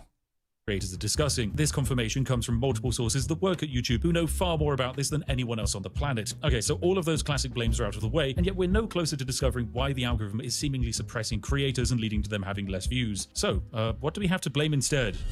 Yes, welcome to the great rug pull of this episode, where I reveal that you, the viewer, were the villain all along. It might seem... So now we're getting to the second part of the video, where he reveals that the actual problem is the audience. Chat, chat. Don't like, comment, and like and shit. Chat, you guys are the reason why my videos are going to... No, I'm just kidding. You know, somewhere out there, somebody's blaming them. Listen, you saw that one girl. Why? You have time to watch her stream. You have time to donate a cajillion dollars. I have 950 hype on the cheerleaders video. What the fuck? How the hell do you see that? I couldn't see that. You know, I will be the first to admit that with a lot of YouTube videos I watch, even people I'm actually subscribed to, like people I watch on a regular basis, I typically don't bother to put a like on the video. I just watch it and then move on to the next one. I don't either. There's a content creator I watch who actively runs a like streak goal. And recently, he actually had to reduce how many likes it is to the next tier because just people aren't liking. Yeah, Yeah. because the part of the problem is that I use my likes as like what would normally use like a favorite button. Yeah. Like for like my liked videos playlist, I treat that as even though there is apparently like an option to favorite a video as a separate thing. I just use the likes as a favorite because like the favorite button is I don't even know where the fuck the favorite button is for a video. Like, is it in the 3 dots over here? The favorite is a playlist basically. Yeah. Can you be real? Oh, with is you? it the one that says save? Is that the favorite button? Yeah, you gotta click save and then put it in favorites. Thank you for becoming a yippie. I appreciate that. Okay. Yeah, it's just so much easier to just click the thumb and then just be done with it. Yeah. My thing is, there's probably people like me out there who they like something, but they don't like the fact that the like playlist like fills up too. Yeah. Because it's like Yep. just annoying to like look at, and so it's like you keep liking, but it fills up the playlist. But it's like you want to clear out that playlist, so you just go back and unlike a bunch of stuff. Oh, I've done that before. I mean, I've liked a YouTube Shorts when I'm just like doom scrolling through YouTube Shorts, and I find a recipe I like, and I'm like, oh hey, that looks good, I'll like it, and then never use it. Yup. Am I just like? Yeah, I think YouTube could benefit from a greater distinction between like likes and favoriting videos. YouTube could benefit from a lot of things that will Well, never happen. in this instance, relevant to what we're currently discussing, that is my suggestion. Mm-hmm. Why shame me? What did I do? Wait, what did chat do? Yeah, it's funny because I'm the one who first admitted that I don't like videos, and then you just said that you also don't. But somehow you're the only one who got the shade. There's a like playlist? Yes, chat, there is a like playlist. I can't show mine, fucked, but Ted. there is a likes playlist. If you go into your like what is it? You go into like if you're on mobile and you go into like you go into your U section and you just reload the thing. There's just a thing called liked videos and it's set to private. Pretty much. You can have it unprivated if you're brave enough though. Shame temp. Damn, they're still going on you. You know, I'm sorry, Temp. You're just not black enough to be forgiven for your crimes. I am redheaded enough. It is the same difference in their eyes. Oh no. Listen. Hollywood is right there. Exactly. Exactly. To be fair, I could go to Listen, Hollywood, ask for a job, and they won't say yes, but they'll cast someone as myself that is also black. Hollywood temp. Listen. The problem is that chat isn't dyslexic enough for you to be able to benefit. Damn. All right, let's continue here. Well, I want to get through this video here so we can get you guys onto the Metokur stuff. Seem hard to take in if you're a creator or just an audience member, but ultimately the reason videos get views is because people watch them. Videos don't get views if people don't watch them. It really is as simple as that. The weird nebulous YouTube algorithm doesn't decide who gets a view, you do. The reason views are 10% lower on one fully ramblomatic video than another are the exact same as the reasons why views might be 50% higher on a different one. A different amount of human beings for whatever reason chose to watch or not watch that video. So instead of asking why YouTube is giving a video less views, instead take a look at what actually provides the views. You know, your own audience. Okay. Thank you for the 5. Internet Sin Master send $5 for more hats. Why shame me? Do we need a reason to shame you, Temp? The shaming of Jess will come during his internet education. Thank you, chat. And there are hundreds of reasons why someone who watched a previous video might not watch the next one that gets recommended to them from the same creator. In the case of Fully Ramblomatic, I will always go out of my way to watch one of their videos covering a game that I'm interested in, like Sid Meier's Pirates. It's a game I have a lot of happy nostalgia for, but a game like Ninja Gaiden just doesn't interest me at all. Sure, I might have watched the video if I had time, but I've been busy over the summer, so that means I had less time to watch videos, so I had to narrow down the creators I was watching to just the ones who I know will be able to deliver a video that I'm looking for. Audiences are fickle and not loyal. We like to think that we care strongly about everything online, but in reality, we cling on to and discard topics and creators at a blistering pace. A channel doesn't exist in a vacuum, neither does a video. This entire platform is a living, breathing ecosystem with so many different moving parts. By all means, a creator can make a better video, but whether it gets more or less views is much more determined by external modifiers. But this particular time frame of early August and the start of September the creators are complaining about is quite interesting. It's a very Sorry, I have to pause for this one. Sly for 2 says, Denzel Washington voice, temp my ginger.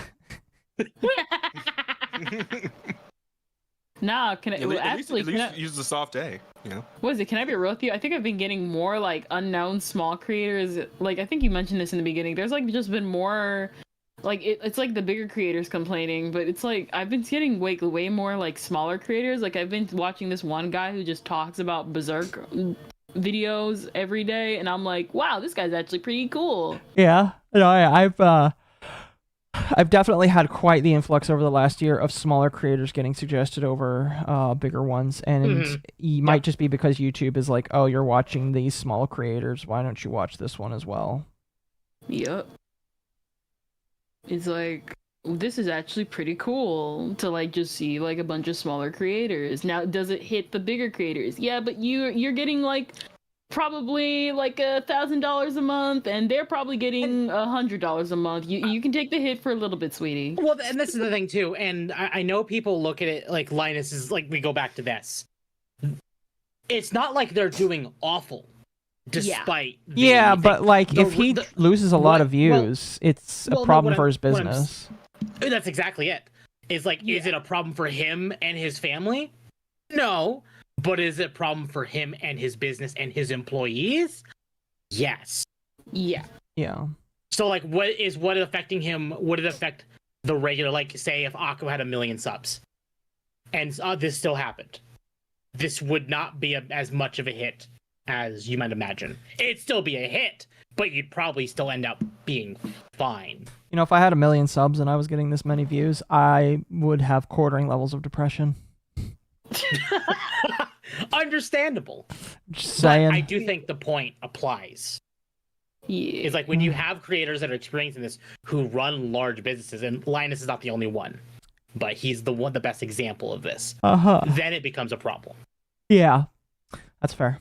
Very intense period of time, especially when you realize that most new creators get their first break over the holiday. This is often because they're actually having time off from work or school, allowing them to basically go semi-full time and create better videos, leading to even more competition in the communities that they provide for. In 2010, there were hundreds of creators making content like this. And now in 2025, you can have thousands of creators making incredible, groundbreaking videos that are better than ever, uploaded every single day of the week. The bar for I do love that he is saying beautiful, groundbreaking videos, and the only thing he is showing is Minecraft videos.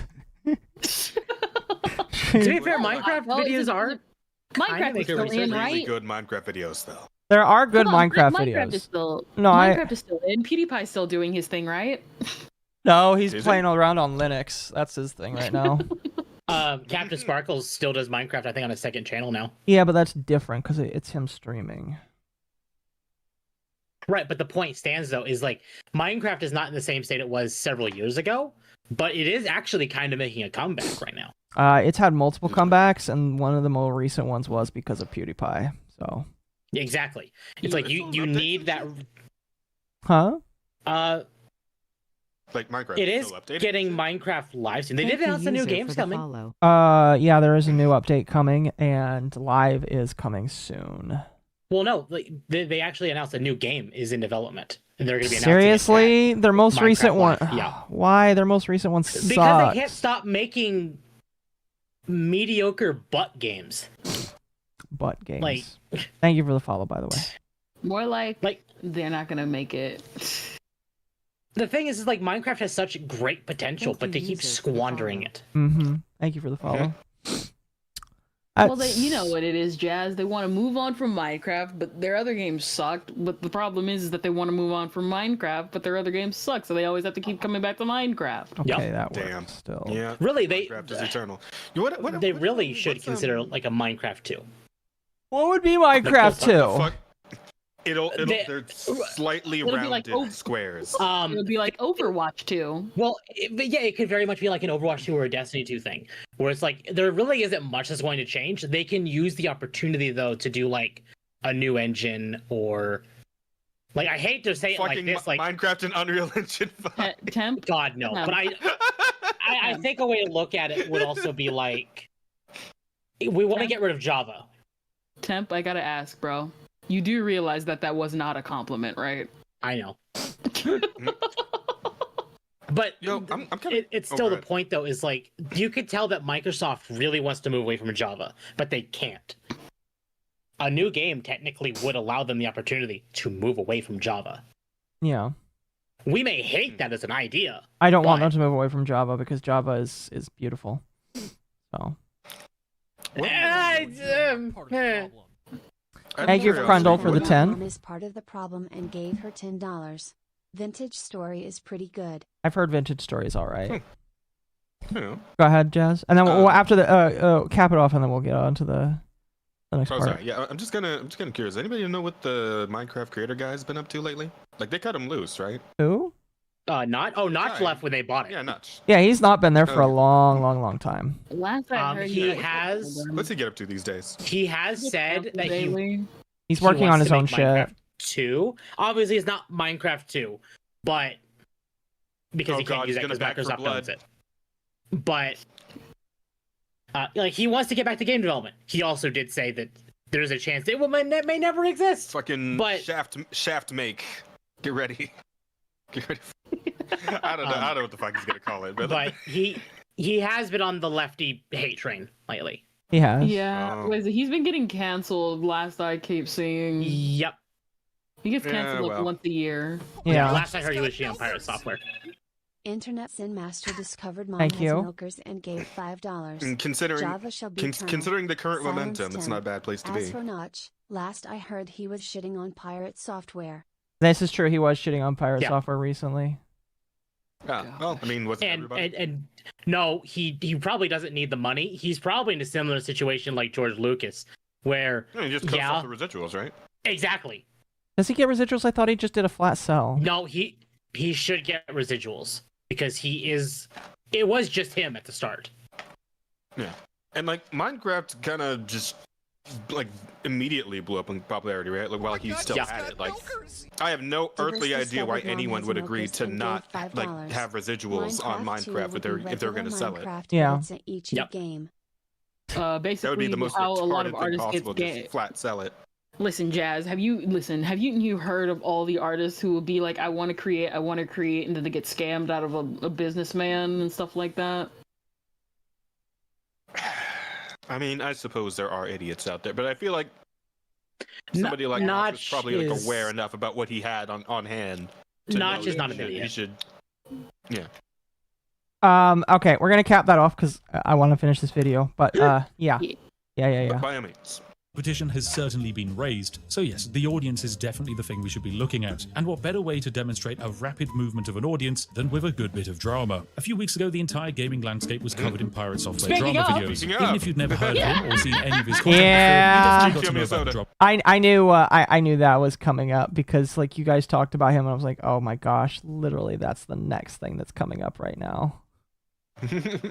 But by the end of it, everyone had to have an opinion, of course, and everyone had to be involved and draw battle lines. It was a real fight that felt quite thrilling to be a part of, I'm sure. Streamers were making comments and getting viral clips. People were poking fun at each other. Drama channels were churning out shocking new updates, declaring that his career was going to be over. He was finished. Oh, it was so exciting. I bet it felt great to nod in agreement with your friends when you all agreed that this creator is just the worst person in the world. And then the bubble bursts. Everyone slowly realizes that, actually, I probably shouldn't be spending hours of my week watching something to feel the emotion of anger towards what is basically a total stranger online. Content exists to make you feel emotions, and we as viewers chase the content that makes us feel the most. We chase centers of community, and we remember the content and creators who make us laugh the most or make us the most angry about the things we ought to be angry about. Is Pirate Software a bad person? Honestly, I don't know, and I don't care. I don't think it actually matters. But for the channels who were making... To be honest with you, no, it really does not matter. It does not matter at all. whatsoever.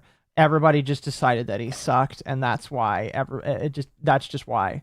Like if the internet decides you suck, then it's basically it. I do want to answer a comment. No, it was not Starbound. It was Heartbound.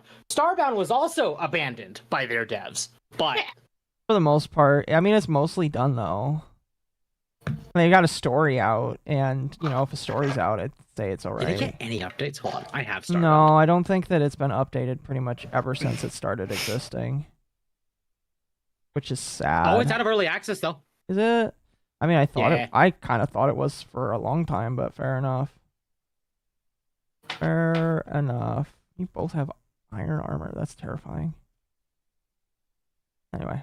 content on this viral topic. As soon as the drama ended, so did their views. Their audience were around to see this silly influencer get dunked on by facts and logic, but audiences are fickle, so when the next drama isn't as interesting, or it doesn't cover a topic they know anything about or they're not invested in, they move back to the next fresh bit of emotion that they get served by YouTube. So did the YouTube algorithm change and kill these drama channels? No, it didn't. The audience simply stopped watching. Now, this was a very easy... This is the fickle thing about drama, and that's why VTuber drama as like a white swath is something that I enjoy covering. And this is I'm not gonna like be as blunt as him, but basically yes, when your audience is done with you, oh geez, thank you for the $4.99. In the magical roundabout. 99 through super chat. Yip yip yip yip yip yip yip yip yip yip yip yip yip. Oh, for Christ's sake! He always gets the views. Good lord. Nice. Thank you. Thank you for the $4.99. I deeply appreciate it. But yeah, it's just like one of those things where it reaches a point where, yes, some of your audience is not going to, like, if I talk about Ethan Klein one day, the people that like Ethan Klein news will enjoy listening to it. But if I talk about something else and they're not interested in it, they may not tune in. And it's just like, that's not really like an evil thing. It's just like, that's what people are interested in. You know, and until I'm Asmongold and people will just tune in because I'm Asmongold, I have to understand and be okay with the fact that not everybody is going to tune into my stream all of the time. And that's okay, because you should watch what you want. I do. There are many times where I have a content creator who's just like, I'm not interested in what you make today. So I'm just going to move on. I mean, I get commonly shamed by Akko for liking Linus Tech Tips, and I'm like, I'm sorry. I don't shame you. I just enjoy his content. I just make fun of you for it. There's a difference. No, like, what is it? Because can I be real with you? Like, even though, like, the whole, like, Charlie Kirk thing happened, I was gone. I really, even though I, like, agree with, like, the popular opinion, like, he shouldn't have been, like, shot and all that type of stuff, I didn't really want to care or hear about it, so I just toned out of all your streams talking about him. Yeah, that's fair. I mean, when there is so much around a similar topic and everyone is talking about the same thing, like it's not. It gets old. I'm sorry. Yeah, I like I said, I get it. I know it's not a slight, and you know, people don't have to feel bad if they're like, oh, I didn't want to watch you today. That's fine. That's fair. You know. I mean, like, I got a huge injection of people when I covered certain dramas, and they're not going to stick around for every single drama. That's just how it works. And my thing has always been the same. It's just like, if you get offended that not everybody wants to watch your regular game streams as opposed to you talking about the next big drama, I'm sorry, but you might want to choose a new profession, because people change their minds and they move on from what they want to listen to. So yeah. Anyway, like, there are people who like watching just chatting streams more than watching people play gameplay because they just want to chat today. That's just how it is. Yeah, pretty much. Anyway, let's continue.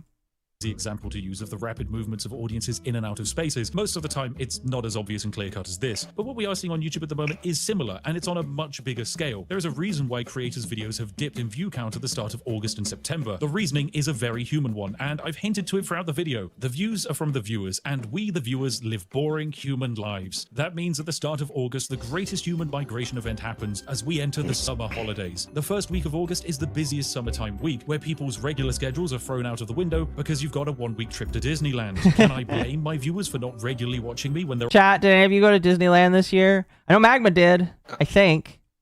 No, he went on... I think he actually went on a normal vacation, now that I'm thinking about it. I don't remember where he went. I think he said Epic Universal. Was it Epic Universal? Okay, I don't know what he said. Isn't Epic Universal is Universal, right? Yeah, okay. So I guess technically that's still correct. It's just it's not Disneyland.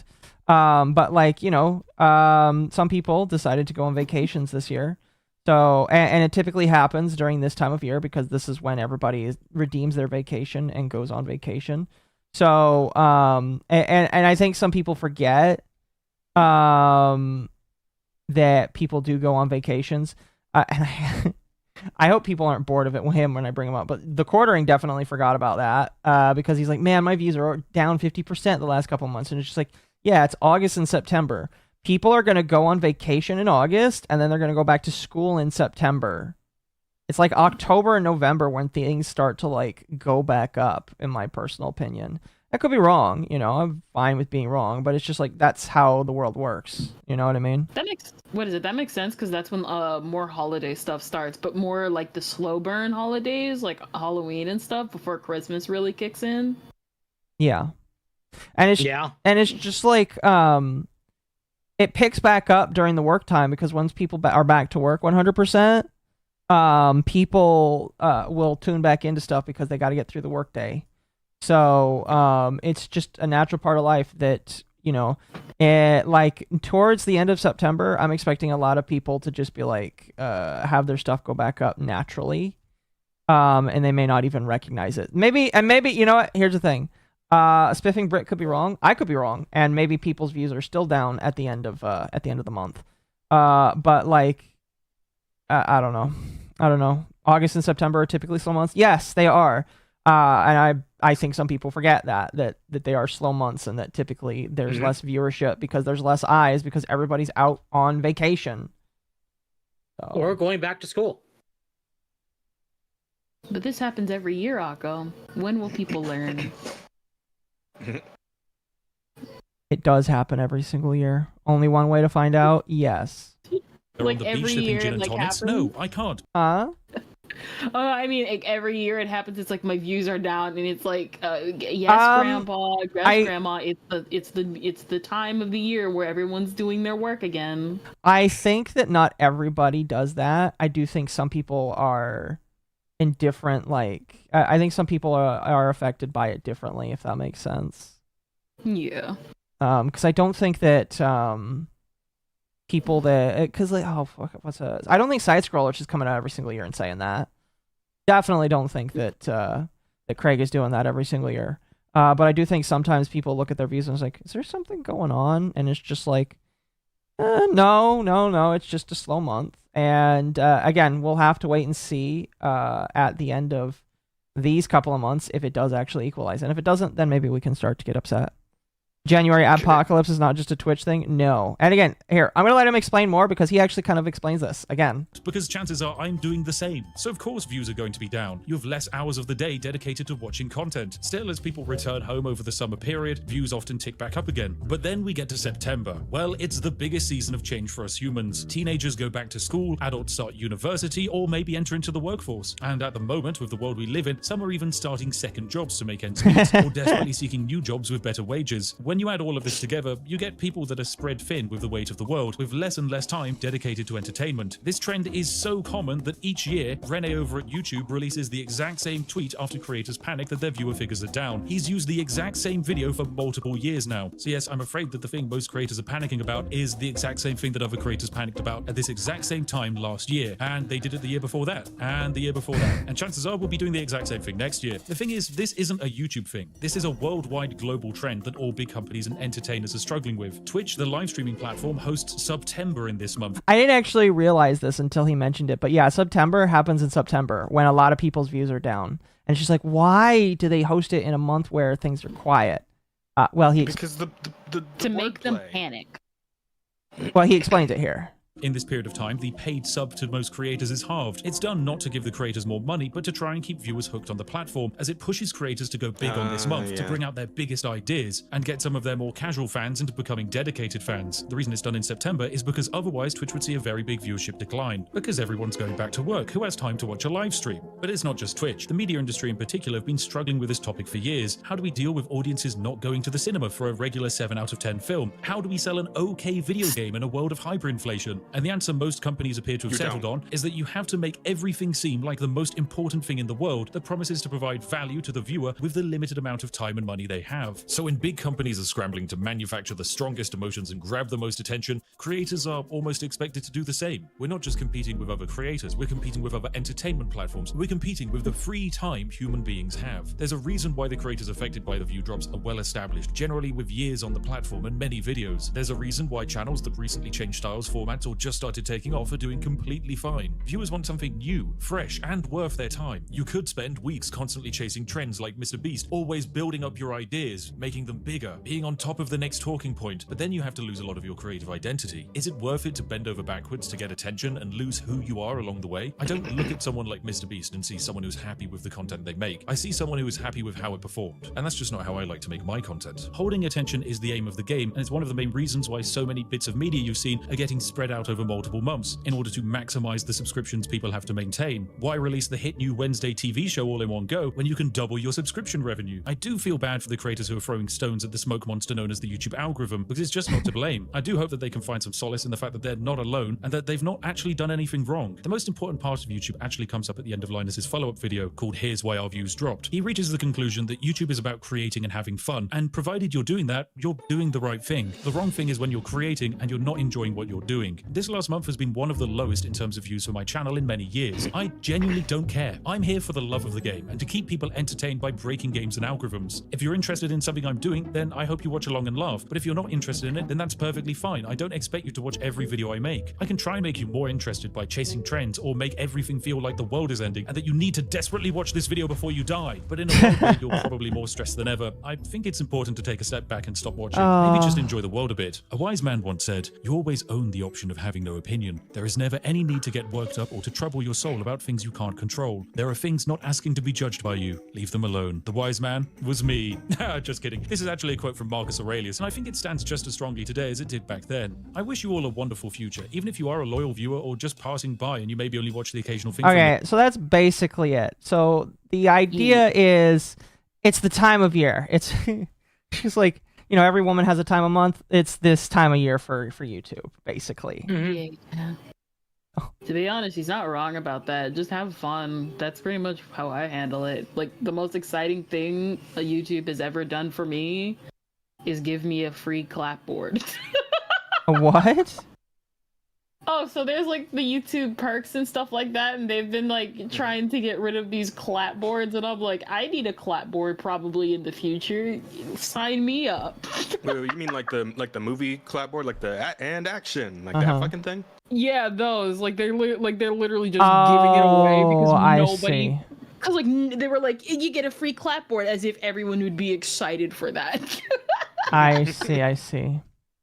I mean, as video makers and content creators, I'm sure somebody would take the chance to, like, use it for a bit or something. But yeah. True. Other than, but at the same time, you probably just get one off of Amazon for like $2 or some shit. Like it's I guess getting a free one is nice. Free things are always nice, I suppose. Indeed. Yeah.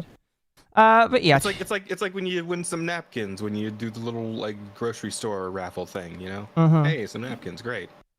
But yeah, chat, like, I'm kind of like in the middle on this. I can definitely believe what he says. I don't believe that there's not such a thing as being suppressed on YouTube, because YouTube suppression does exist on certain topics, and it's just like I disagree that it doesn't exist. I could definitely see the argument that the issue is because it's that time of year. And if that's true and that's the case, then hopefully next month everybody comes back and starts watching again, and Jeremy can sell his coffee again. Although I don't think that's going to happen. But I don't know. We'll just have to wait and see. I guess at the end of the day, it's just like, well, what do you think? What do you guys think? Excuse me. I don't agree 100%, but I think YouTube does a lot of stuff under the hood. They do. Go ahead, Tom. Well, no, I think he's right. You think he's right? What company isn't doing anything under the hood? Exactly. Or not. Yeah, No, fair. absolutely correct. Is it the mating season for YouTube? Sounds plausible. Yeah. Yeah, something like that. Something like that. Okay. That was pretty much that video. So now we're going to jump in to the actual main content for the evening. I promised... Oh, you guys are like floating up in the sky. Hold on, let me fix that. Wow! Dog has wings. Dog has wings. Jeremy can join FaZe to sell coffee. Oh no. No, we don't want Jeremy and FaZe. Now we just need VTuber quartering. No, we do not need VTuber quartering. Uh, I barely know who the quarter is. We'll lump him together with Ludwig VTuber. Hold up, you might be cooking with something. I really kind of think you should After all, be removed from the call for suggesting that. Okay. All right. Bye. I'm just what? kidding. Come on. Listen. We can up those numbers. Both them together in the VTubing. Let's up those numbers, everybody. Let's up those numbers. Exactly. See, we start seeing stuff like Ludwig VTuber, quartering VTuber, Hassan VTuber, and just left them all in one little corner and let them make their own organization, and then shame the entire organization together. It's great. Fuck no. I'm a It's VTuber content. quartering? Absolutely not, chat. That's mean. We have a VTuber quartering. His name is Rev. Oh, that's mean. That's very mean, chat. It's That's- kind of not wrong, but I mean, like, I'd say that Rev puts a tiny bit more effort into his videos, but that's very mean. That's not saying much. It's very mean, chat. I can't believe you would say something like that. Anyway, Yeah. unfortunately, Rage did not collaborate with me to find you guys a video, so I'm choosing one that I'm pretty sure you guys have not seen before, by What do you Mr. call it? Metokur. Colin, you said something about some other video. Yeah, we're watching Mr. I'm Metokur. gonna go ahead and put your heart at ease, Akko. The only Mr. Metokur video I've ever watched was the one you played yesterday. Fair. I've Pretty never much. really watched this guy. Like I've heard his name before, but I never actually watched his channel. So Unfortunately, Fair. my millennial Zoomer anime-esque filled brain saw his content, thought he looked interesting, and then dipped because he only shows a face most of the time. Yeah, he has I need not- my Zoomer editing. He does not ever show a face, basically. Nobody really knows what he looks like. Pretty much. Um, I need my anime analysis type editing. Fair enough. Thank you for the 10, chat. This coming Internet from Master VTubers, found the out irony Mama's is not part of lost the on me. problem and gave her $10. indeed. Hassan VTuber? We already have Listen, a I will. self-proclaimed idiot named Listen, Sylvie you who can't fall thinks down he's the the Hassan right wing of tubing. pipeline unless if the thing don't appeal to you in the first place. Indeed. Of course, as a hybrid streamer, I am free of this double standard. So Dang. This is very true. Chat is correct. We technically do have the Hassan of VTubing. His name is Sylvie Sparks, and he calls himself that basically. Oh, We will shame him. We will shame him from that. shame him is not enough. Fair. Rima could be quartering. Ask. No, listen. I don't like Rima that much, but she has more quality than the quartering does. I'm gonna All just say right. it like it is. I ain't gonna say anything more than what I'm about to say. She is not interesting enough to even get into controversies that would be on that level. I'm sorry. Yeah. That's just it. No, yeah. So. Like past after one controversy, like the most, like you can enjoy her content and everything, but in all honesty, outside of her getting into the occasional controversy, that's it. What controversy? She just ignores everything. What is it? When she's directly told, what is it? That one time she was directly told a death threat. The one time Kuro from, former V-Shoujo was like, screw drama tubers, and then she got upset because obviously fans of his were sending death threats. So basically 2 incidents involving death threats. That's it. I don't remember that, but to be honest with you, it don't matter that much to me. Anyway, so Mr. Metokur, very, very brief understanding, is the original internet asshole that doesn't care. The term anti-bully that I use comes from him, essentially. So whenever you see me call myself an anti-bully, it is because of him, basically. Okay. I try not to use skinwalk him because there are a lot of people that try to emulate him and be like him, and it's just like that's not what I'm trying to do. I'm trying to be my own me, but I do consider myself a sweetie squad member because of somebody like him. He's one of the originals and one of the greats in my personal opinion. And this is one of his best YouTube series ever. I tell you right now, this video is 2 hours long. We're not going to get through the entire thing because it's going to be a lot, but I think if I ever need to come back to it, we will watch it. Basically, this is his Tumblrisms series. I'm assuming that you both are very familiar with Tumblr as a website and have either visited it or have seen the spawn of Satan that comes from it. So this will be very fun. I have never been on the website personally because you have to make an account, but I've seen, well, the after effects of stuff like how they propagate DeviantArt. Okay.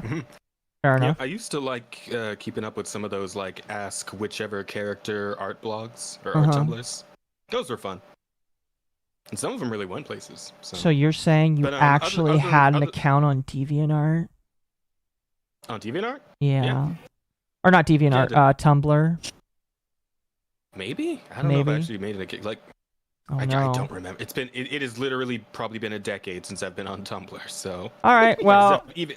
Since I've even opened the website, right? So I don't know if I actually made it an account for that, or if you could just scroll it without making an account. I'll be taking you back there today. Although we won't be surfing the entire website. We'll be surfing explicitly what Mr. Metokur wants to give to us. So let's get started with Tumblrisms number 1. Okay. Also, this was made during the Christmas season, by the way. Oh my gosh. Yeah, I couldn't tell. Oh my god, effort. So this first episode is called Headmates. Thank you for the 10 chat. Sin Master found out Mom is part of the problem and gave her $10. No. This sounds terrible. Are we eating good tonight, boys? Sweet, sweet nostalgia, here we come. As for DeviantArt, good times. Before it went to mobile hell. Yeah. Ooh, there's a cut in the middle door right there. From what I've seen, DeviantArt's just like overrun by AI at this point. So. Yeah. Yeah. Fair enough. Pretty much everyone just says DeviantArt sucks now. Also, the title of Headmates, like. This is an image with a terrifying aura. I hope you realize.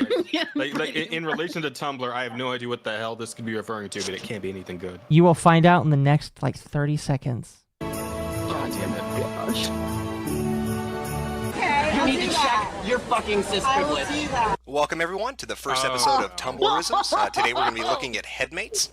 Now, before we begin, because there might be a few Tumblrettes who are watching this video, I wanted to try to accommodate your sensitivities by including a trigger warning for you.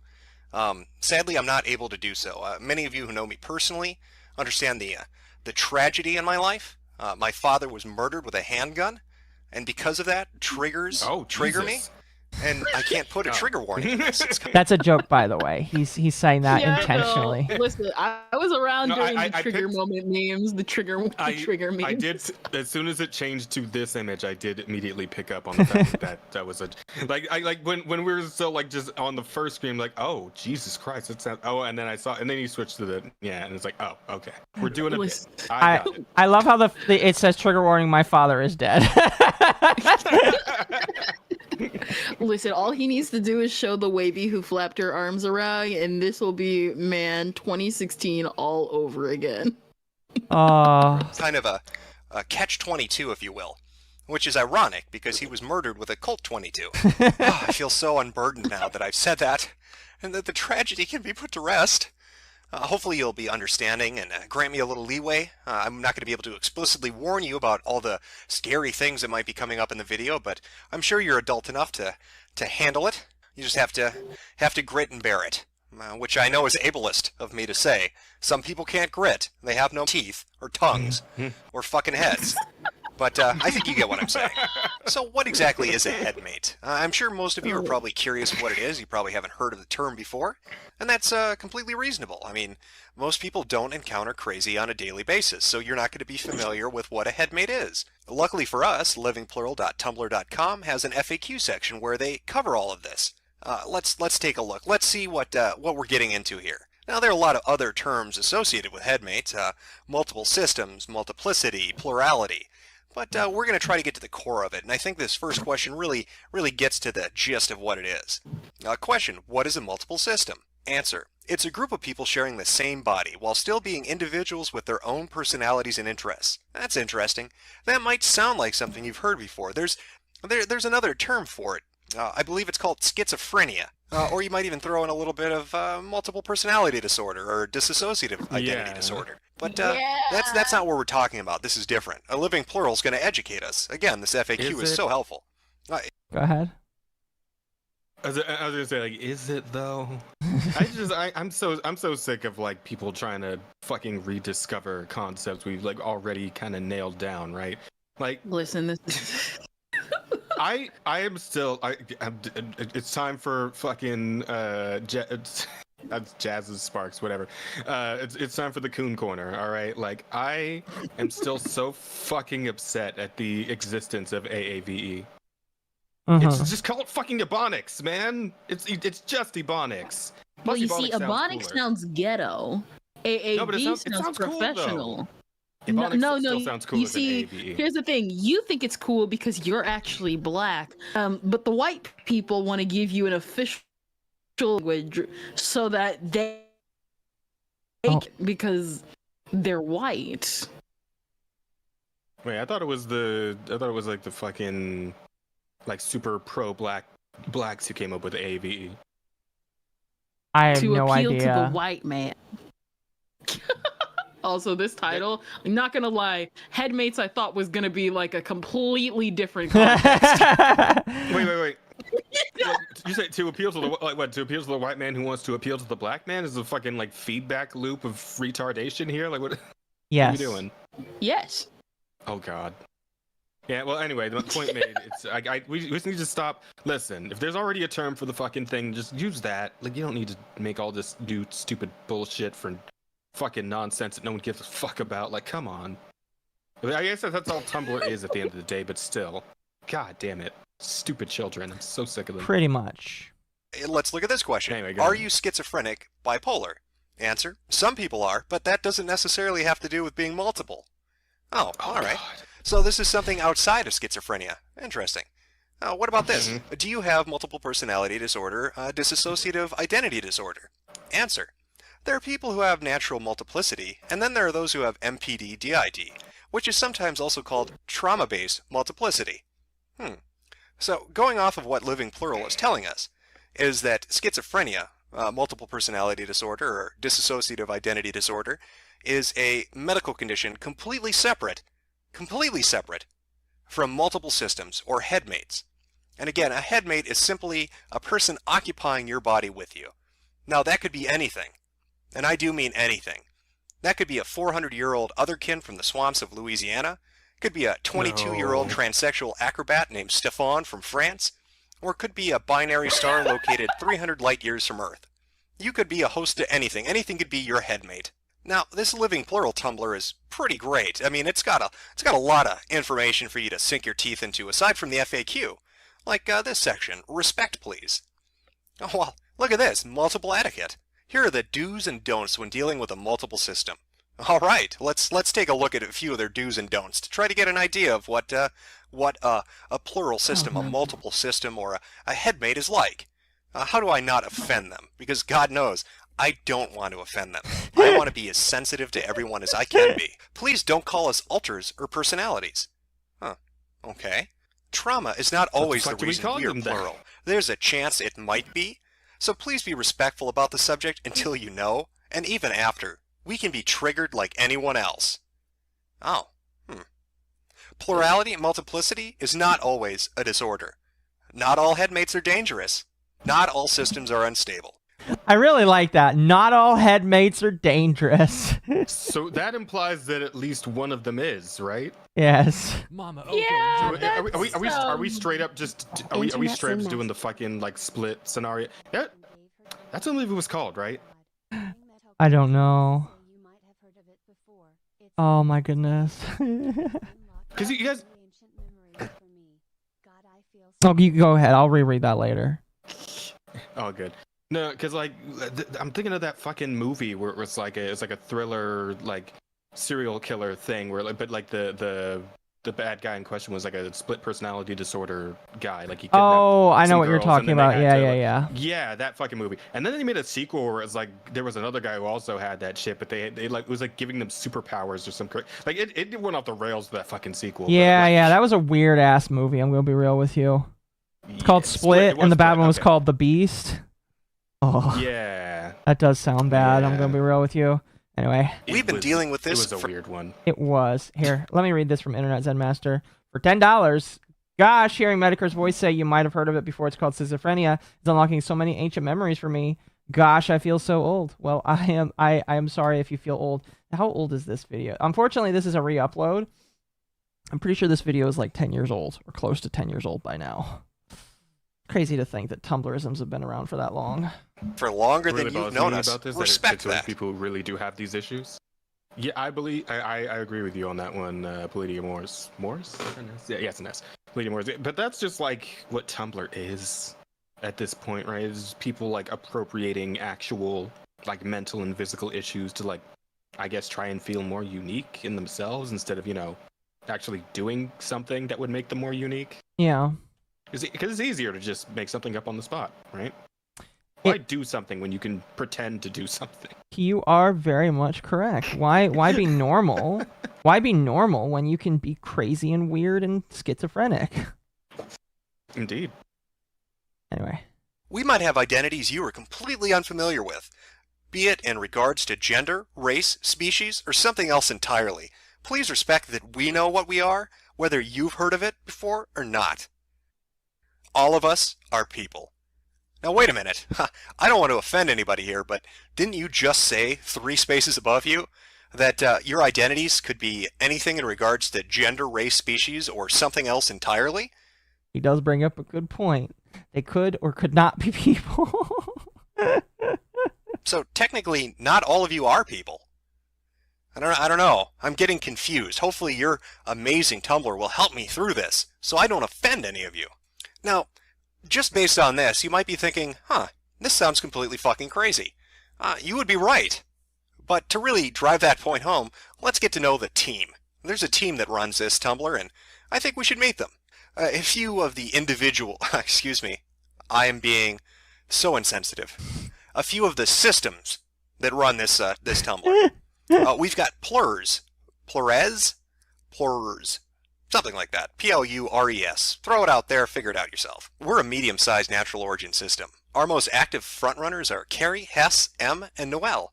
We tend to discuss plurality with an emphasis on philosophical definitions of personhood and the complexities of plurality with materialistic, skeptical worldviews. We run a website about plurality, Ex Uno Plurs. We've been in the plural community for over 4 years, and we were formerly known as the Fen Group before changing our system name to Plurs in 2011. How about the House of Asgard? A rather large group containing... Oh, did we lose Temp? I think we lost Temp, chat. I think Temp ran away.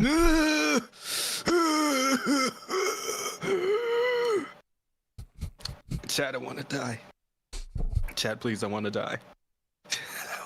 Don't end it all. I want to die so bad, chat. Don't end it all. I can't because I'm a Christian. I'm not allowed to kill myself. But if someone could just, you know, if anyone has an implement on them, it doesn't matter if it takes a few hits. Just whatever gets me out of here quickest. Oh fuck. Okay, fictives. Oh goodness. So I need a fucking retard dictionary for this retard dictionary, so I know about the other retarded terms in the definition for this retarded term. Is that what's happening here? Yes, basically. Although I had to like step out for sorry. You're good. Oh no, sorry, Jazz. I had to step out for a phone call, but yeah. No, you're good. What I missed? Just fucking goddamn it. But you're right, Fly. Dying is gay. That is true. Dying is very gay. Soldier from TF2 told me that. I mean, I can guess what fictives is in this context, but it's like, Jesus Christ, like they really do have to just make up new words for everything. Yeah. It is, it's so obnoxious. Oh my god. How does you get to be this obnoxious? To be fair, I think it's like kids who haven't discovered the words in the dictionary, so they make up stuff. It's how we almost had something called a post minor exist like last year. There was like a whole debacle. I feel like I'm back in my fucking studies of wombology class right now. Okay, Not wombology. I can't fucking Thank you. I can't, bro. Thank you for the 5, Deadly Duke. Tumblr not allowing adult content is what will have caused the West to fall. Sounds insane. Lock it up. It all started here. Very accurate. Very, very, very honestly, accurate. I still can't believe that was an actual college course I could take, but I mean, it still wasn't the most retarded one that colleges offer these days. So. Wait, you fair said enough. wombology? Yeah. It's a real. Let me Google this. No, I'm fucking with you. It's part of the bit. Stop. Okay, I'm legitimately like, listen, I understand. I'm not. Listen, I'm She's not like- caught up with this new age stuff. I just draw all day. She's like, maybe I'll take that course. No way. I'm like, listen, I understand. Listen. I understand SpongeBob. Please tell me this isn't a real thing that No, people, because you know someone would do it. I mean, Someone would try. Give it a few more years. Give it a few more years, and we'll see where we're at. Also, I want to see your art. I want to see. Huh? Oh, goodness. I'm not totally sure, but yeah. Aw. All right, let's continue. Oh my Fictives, gosh. non-humans, a subsystem, and even a factive member. We are naturally conceived with a history of trauma. We are not diagnosed with DID. Factive member. Thank you for the 20 chat. Factive fucking. The landlords have been gifted $20 by Internet Zen factive Master member? of Hassan Disrespecter. No jazz. You are not allowed to die. I will reach through the internet and tie you to the chair to make you listen to this insanity. I wasn't kidding when I invoked the pinhead quote. And no Kendra, they already knew the terms. Oh god. Oh wait, they did. Did you guys? When your body is broken and your world is in ashes, only then will you have my permission to die. Did you hear the I have a new interactive I have a new sound clip when somebody hits 20. I have the Matan landlord's clip from when he was poking at Hassan Piker. Oh, I did hear about the. It's fantastic. Hassan It's great. Oh I love my it. But yes, we'll keep you here forced until you understand all of these people and their isms. Oh my gosh. However, we have symptoms. We like to consider a lot of our identity to be in the gray area. Main fronter is Lucas, non-human canine, male pronouns. You can find a list of all of our members on our About Us page. All aboard the crazy train, next stop, Batshit Central Station. Now, Living Plural isn't the only Tumblr you'll find this on. In fact, headmates are all over Tumblr. It's got its own little subculture, its own little community built up around it. People support it, and they put it forward as a great and unique lifestyle. And I mean, this is real, right? This is totally legitimate. These aren't people who are just creating something fantastical to try to make their lives a little more interesting, because they're either socially isolated or bored or don't have a lot of friends, and so they seek to try to make themselves different or unique by creating something that's truly extraordinary, and then acting as if it were real. No, that couldn't possibly be it. No, this is totally legitimate. Let's look at a few of the conversations you'll find around Tumblr regarding this. Here we go. We have one. Somebody asking, why don't you just write a novel instead of pretending there are people in your head? Seems like a reasonable question. The response, wow, this is really rude. I'm not pretending anything. That's very rude. I mean, like, that's not even like a bad question. It's just like, why not write a novel? Because they got to be special. You ableist asshole. My headmates are very real, and for you to act like they're not is just as bad as me saying you're made up or whatever. I get maybe you've probably never been the victim of oppression or bullying, so you don't understand how difficult it is to be part of a multiple system, but you have no idea the prejudice we experience on a day-to-day basis. Get a fucking clue. Sophia. That's it. Oh, my That's heart it. weeps, That's Sophia. It. I'm fucking sick of this. I'm sick of waiting for them to bring the asylums back. I'm going out and I'm building one myself. Oh my god. No, it's like... I have a 12-hour shift tomorrow. I don't give a shit. I'm staying up all night. We're building an asylum tonight, chat. It's like... Shit needs to end. It's like, you hear the memes, but it's seeing them that changes This is where the memes were everything. born. This is where the memes were created. That's the funny thing. I've heard the memes. I knew they existed, but to see them in the wild is a different breed entirely. And it's like you want to wish so badly that this is just an extremely elaborate like troll. Please. Right? You want to believe that this is just like this is just the long con, right? They're playing the long game with this and really committed to the bit. But you just know it's not it. You just know. Yeah. It's genuine crazy. Straight from the tap. It's real. I just hope they're underage. At least let them be like below the age, like 16 below, 17 maybe, but like 16 below, 18 maybe. Please, just nowhere past like 21. Nowhere past like 21. At least that's my limit. Listen. Okay. No, I'm sorry. I'm sorry, but right now, this person is sitting at their like table in their kitchen, and they're wearing the cape and the helmet while they eat their Cheerios. All right, we're just it's too far gone. It's already done. It's already cooked. Kendra, there may be a diaper involved too. I'm not sure yet. Excuse me. I'm not crossing that line, Jazz. Let's continue. To have this condition, to deal with a multiple system, my God, the oppression you must face on a daily basis. How horrible. Let's see. What are some other postings related to headmates we might see? We've had the 11th Doctor and a Weeping Angel in our headspace for ages, and they've managed to stay away from each other. But now we've got Loki too, and he keeps trying to get control of the Angel, and the Angel keeps trying to take control. She's got milkers! Internet Sin Master discovered mom has milkers and gave $5. That's the best part, Kendra. A lot of the Tumblrites were over 21. They were legal adults. Yeah. Yep. Weeping Angel from fucking Doctor Who, because this person watches too much Doctor Who and has quite clearly lost the ability to discern reality from fiction. It's gone. It's already gone. Listen, my sister was the Doctor Who fan. I was the anime fan. I don't know. I don't know. Well, I haven't actually watched Doctor Who, but I know what a Weeping Angel is just because, like fucking internet osmosis, right? Like you just kind of pick up on like the more popular aspects of something just because like somebody posts about it on Twitter or some shit. And like, admittedly, the idea of what a Weeping Angel is really interesting.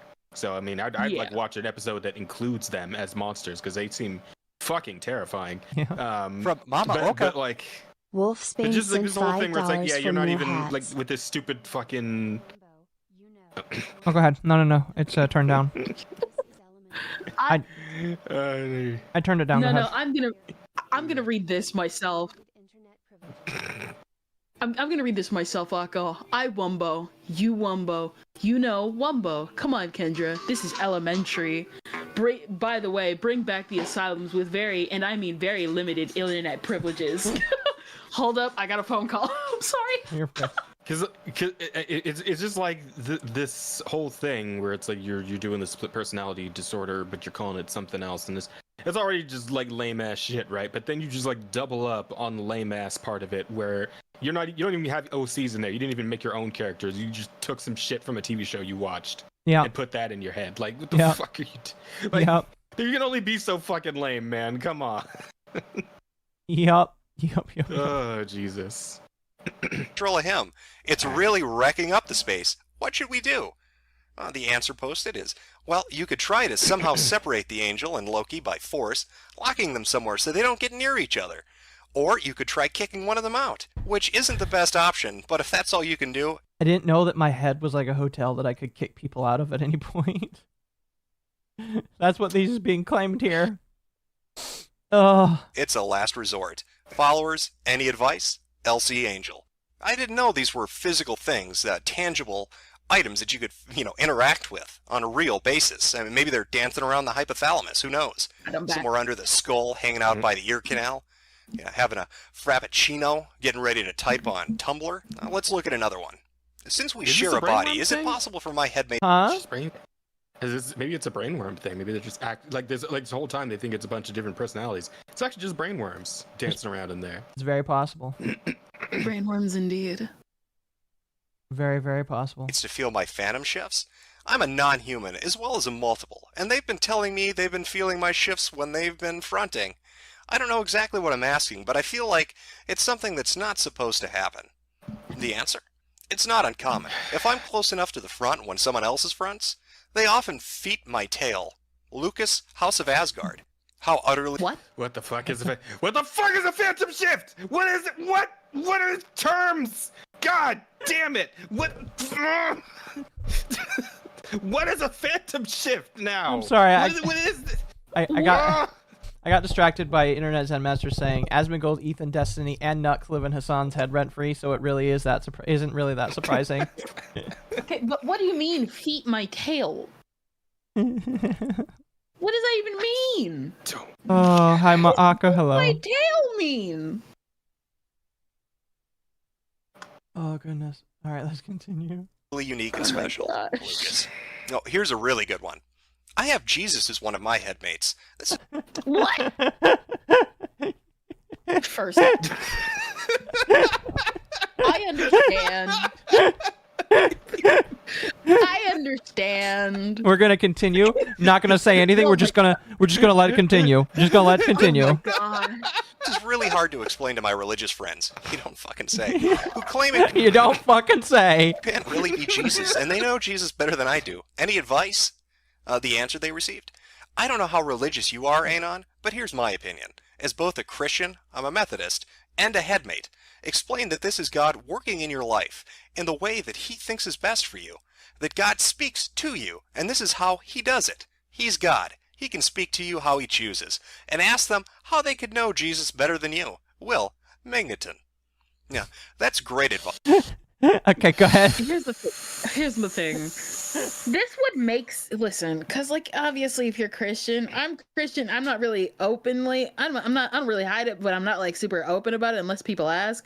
I get what they're trying to say, but this is also Tumblr where people are mentally ill, and this actually sounds like the person anonymous here, Will. Sorry, Will. Will, this advice sounds really, really good. If it wasn't on Tumblr, of all places.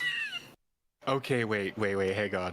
So, Kendra, how familiar are you with the Boondocks? Oh no. Curiosity. I promise I go somewhere with this. Was it? I saw bits and pieces of the band episode.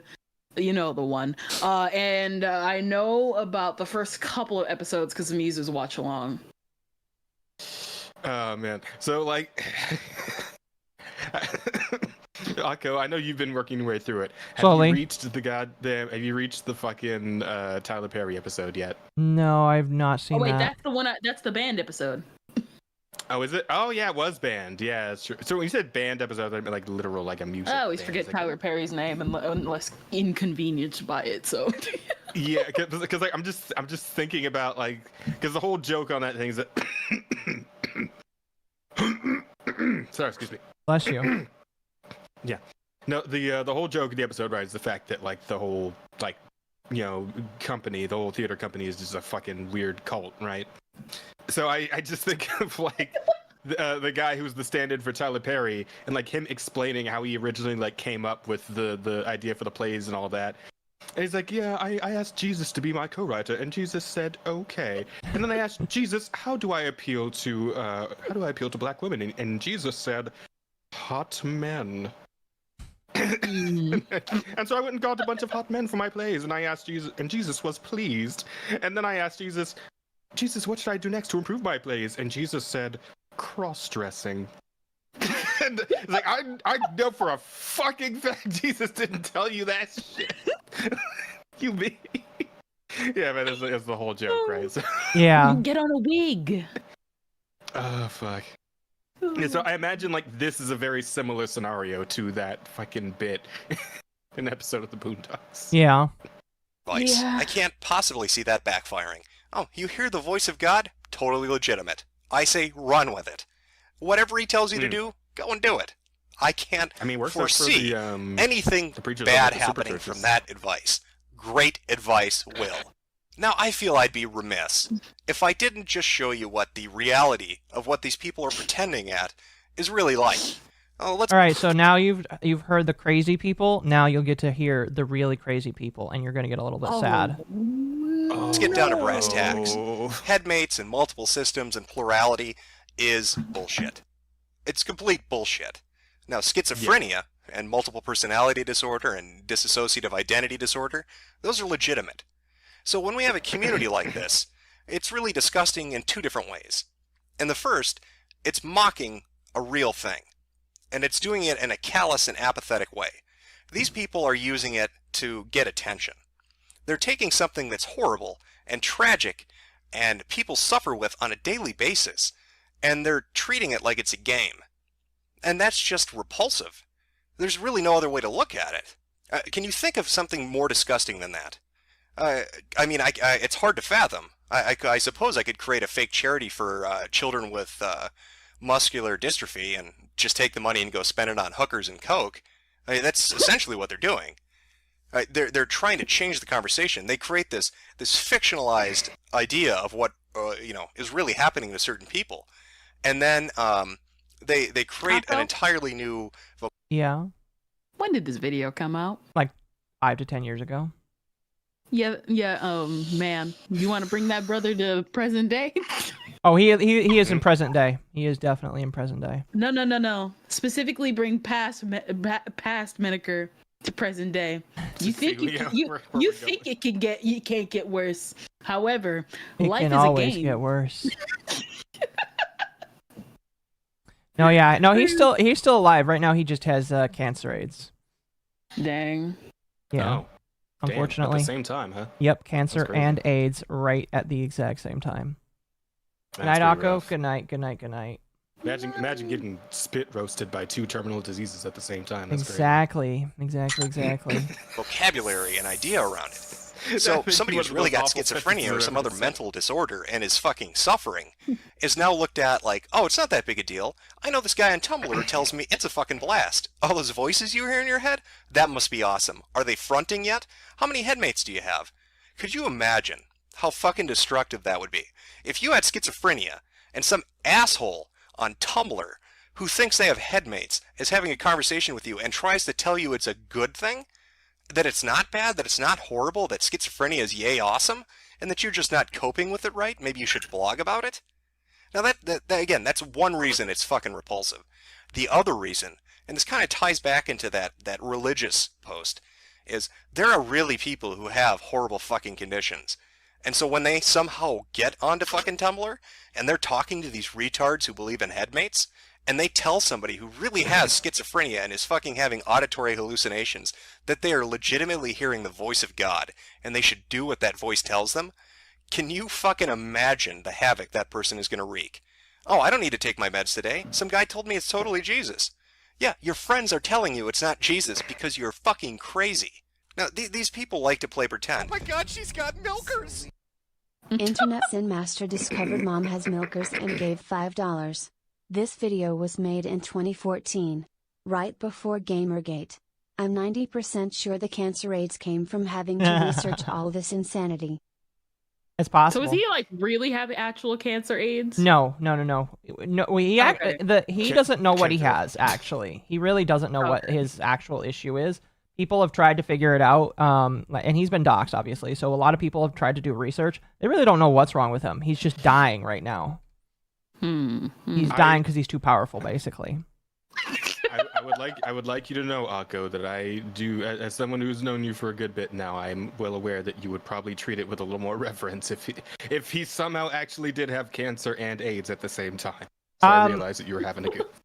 Well, the cancer AIDS is kind of like a joke thing that everybody says because it's just like they don't know what it is. And the funniest and most silly thing that they can come up with is, oh, he's got cancer AIDS. I mean, like, I could find the video where he talks about all of the conditions he's had and all the stupid shit he's had to go through. That's very depressing to listen to because, like, he's lost 3 or 4 inches on his body because his spine, like, turned to dust. Really depressing, honestly.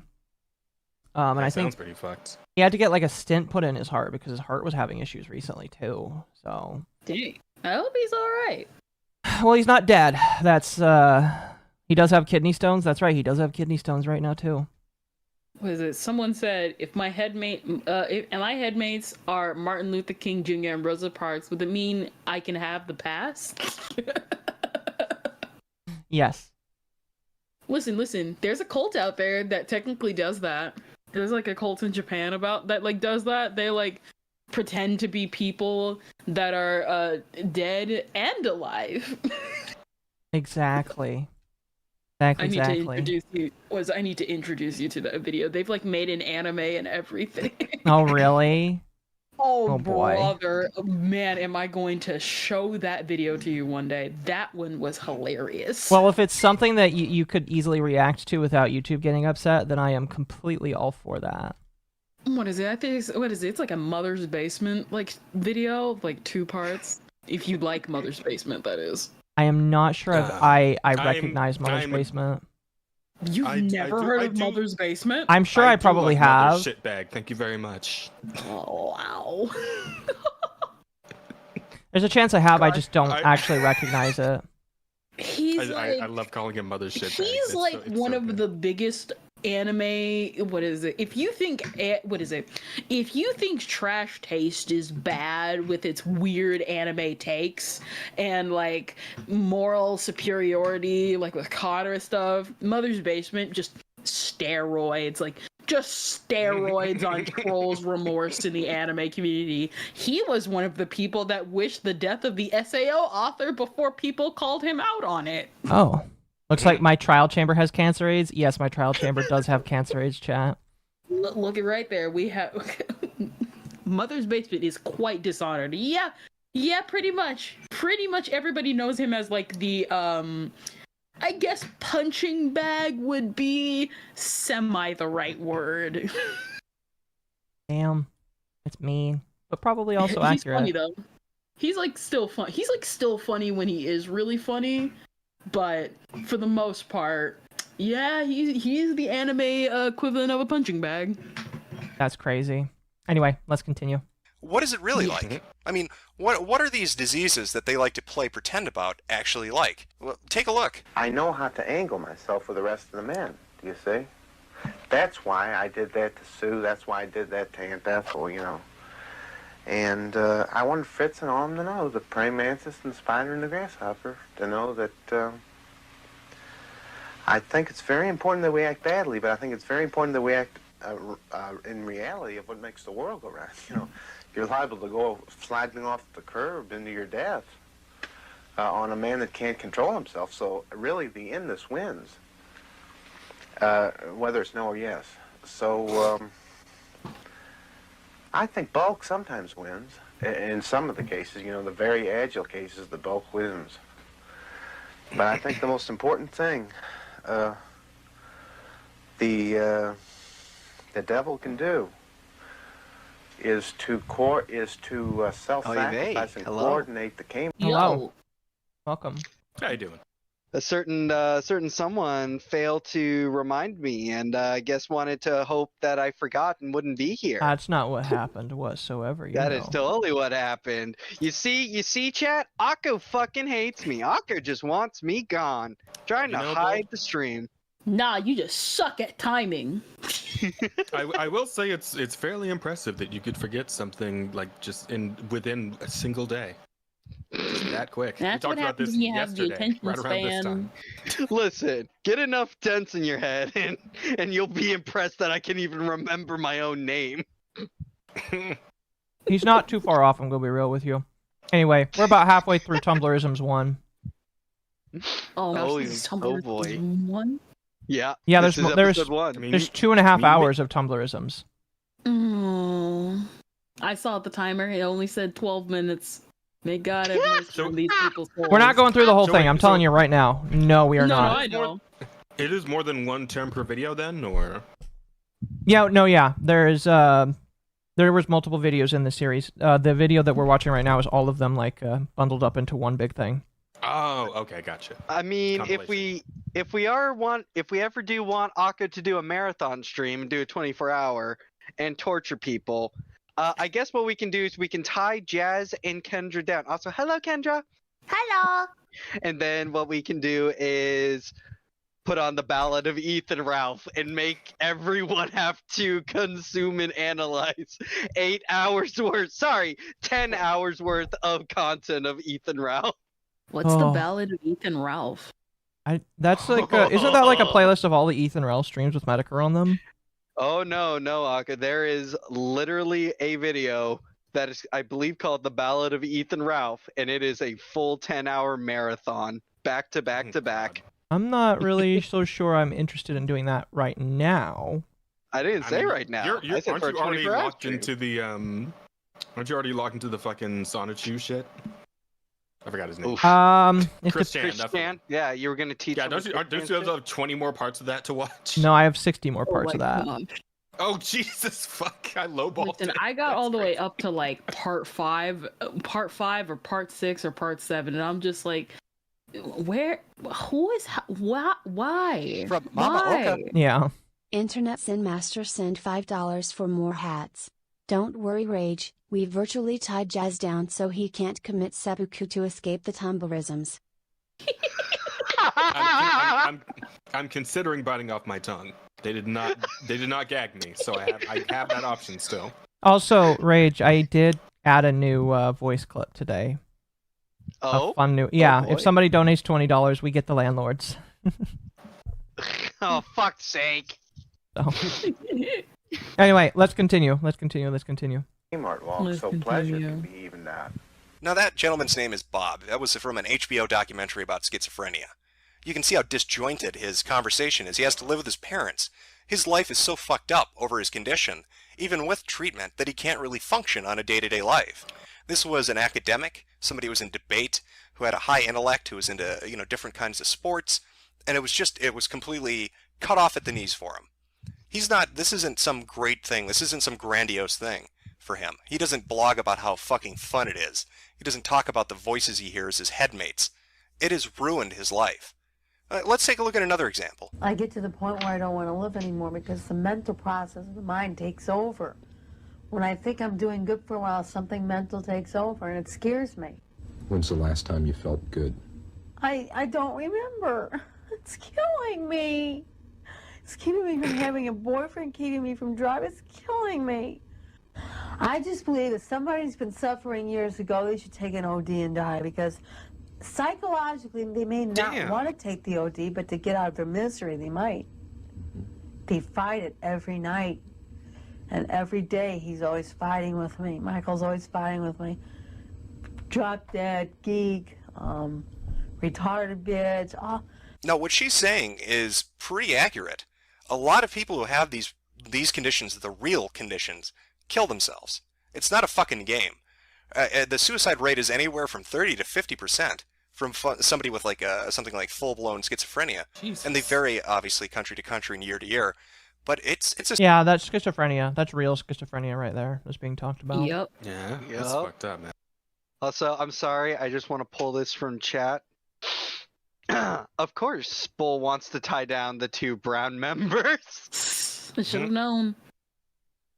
Should have known. Gem. Not Gem. A serious thing. I mean, she, is talking about suicidal ideation and about the voices she hears. Now, when these people talking about headmates are writing and blogging about how fantastic this is, and they're talking about, so-and-so is fronting and we're having conversations and they're fighting with each other, they make it sound like it's fun or like it's 2 people in a room having a conversation. The voices she hears aren't like that. All right, she's being called a bitch and a cunt and a geek and a retard. Could you just imagine that? Imagine somebody being in the same room as you and screaming at you and calling you horrible names and they won't fucking stop. Are you going to go on Tumblr and blog about how fucking fun that is? So you can see how repulsive this is. It's just disgusting. These people are horrible people. To make something like this up to become unique and special and to get attention, to take away what a real condition is and to try to twist it to your advantage, and to degrade the people who actually suffer from something that you're mocking and pretending to have? What kind of moral character do you have? How do you live your life? So if I had to choose what category Headmates falls into, I'm probably going to put it in 3. It seems like something that's developed by people who are especially lonely or socially isolated and are desperate to try to become something unique. Your typical Galileo. special snowflake. Because after all, Tumblr is a blizzard. It is full of snowflakes, and you need to be a special one. And the only... Go ahead. I was just gonna say, well, fuck, what was I gonna say? I was going to say, the biggest thing, because it got touched upon, but I didn't get a chance because, he was going and I don't want to cut him off. But trigger warnings, worst thing ever to be invented. It's like on the one hand, I think some of it's good that they were. It's just that it got co-opted by bad people. Like, what is it? Like, if it's like a trigger warning that like makes sense, then good. If it's a trigger warning because somebody decided to just open up, just put an apple in, was it the job meme, for example? Like, if you get genuinely offended by the job meme and you have to put a trigger warning on that, you get some help. No, but here, actually, I've got a more controversial thing for you, especially for you, Kendra. What? So it's actually very bad, and here's why. They did studies, and the studies showed that trigger warnings caused more tension and anxiety within people than just presenting information without the trigger warning. Because it's like you know there's going to be a jump scare, and now you're on edge. You see what I'm saying? Yeah. And although I feel like if you're going into like a horror movie or something, you should probably, you know, be expecting something like that anyway, right? Right. Like... I'm just using that just to say that, you know, that sense, that feeling like you know something scary is going to happen, and you're waiting for the foot to drop. That's what I'm saying is it causes that feeling of anxiety because when's the bad thing going to happen? Whereas those who, you know, were presented with things that they were bothered by, but without the trigger warning, they didn't have a problem with it as much. Like there was less of a reaction to it. Yeah, I mean, so, but I get where Kendra's coming from too, right? Because like in certain circumstances, I can see where it might actually be beneficial to like say something, right? Like, for example, like, oh, this thing you're about to watch has like like moments of like quickly flashing lights and shit. So if you're what's the term again? Like when you like end up having to. Yeah, if you're an epileptic seizure. Well, yeah, epileptic. That fucking makes sense because that's like a physical reaction. Like you will die.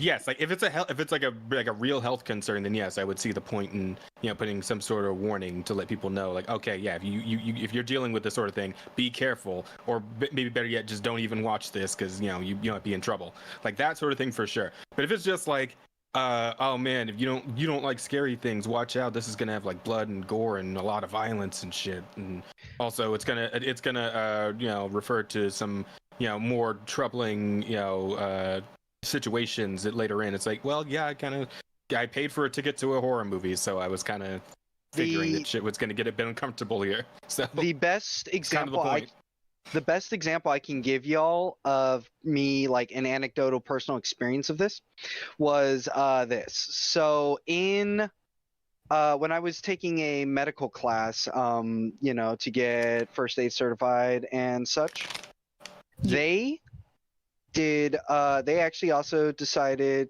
you know, in another building not too far away to do a test.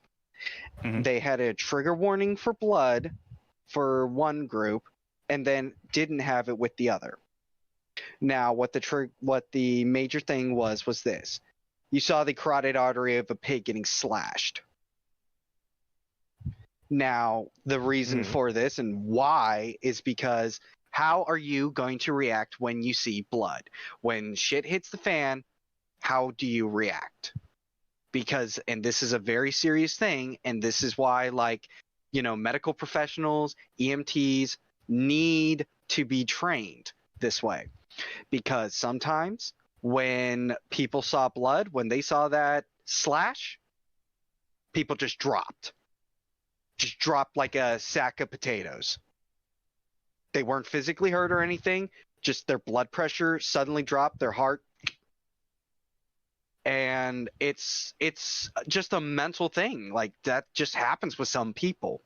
They weren't in any real medical issue, you know, you just keep their legs elevated and they came to, but it basically showed who can and who can't you know, do this job. Right.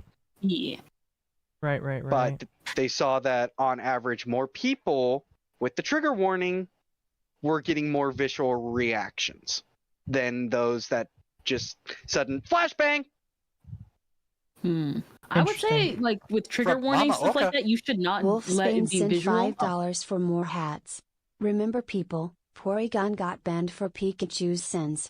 Episode caused several seizures in Japan. Anyways, warning labels became a vector to attack. Yeah. As you were saying, Kendra, because I didn't actually...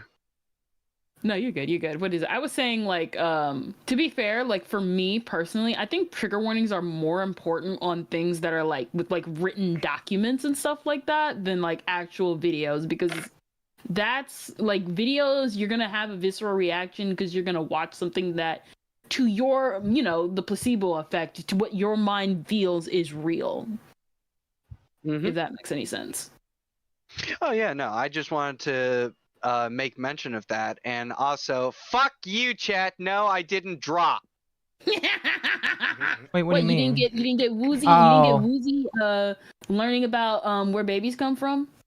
No, and no, it was more so I did tense. I tensed up and was more aggressive, but yeah. It is not a fun sight, because the reason for that is we went over everything, all the way to how to deal with a disembowelment. Oof. Damn. Yeah, they put you through the fucking Final Destination course, huh? They put us through the Final Destination. I literally Rods through take people's first aid. arms and chests. I take first aid every like 2 years, and it's like, what? I'm like, what? You never had that? No. Huh. Well, because my thing doesn't really require that, but like I do, like, because like I like help like just regular CPR type training.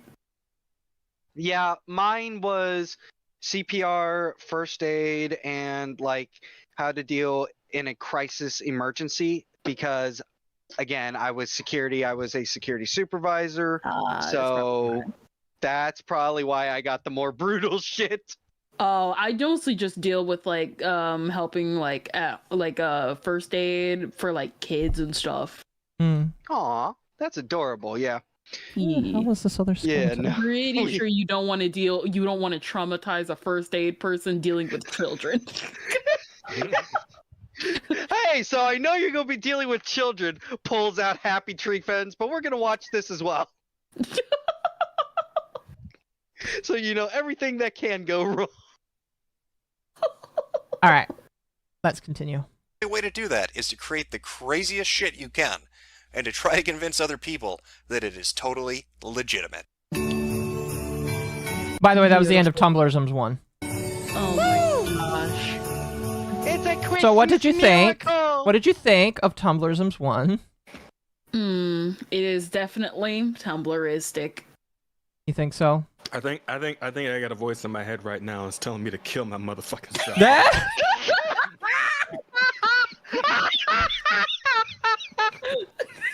I would tell you to suppress that voice, Jazz. You have so much to live for.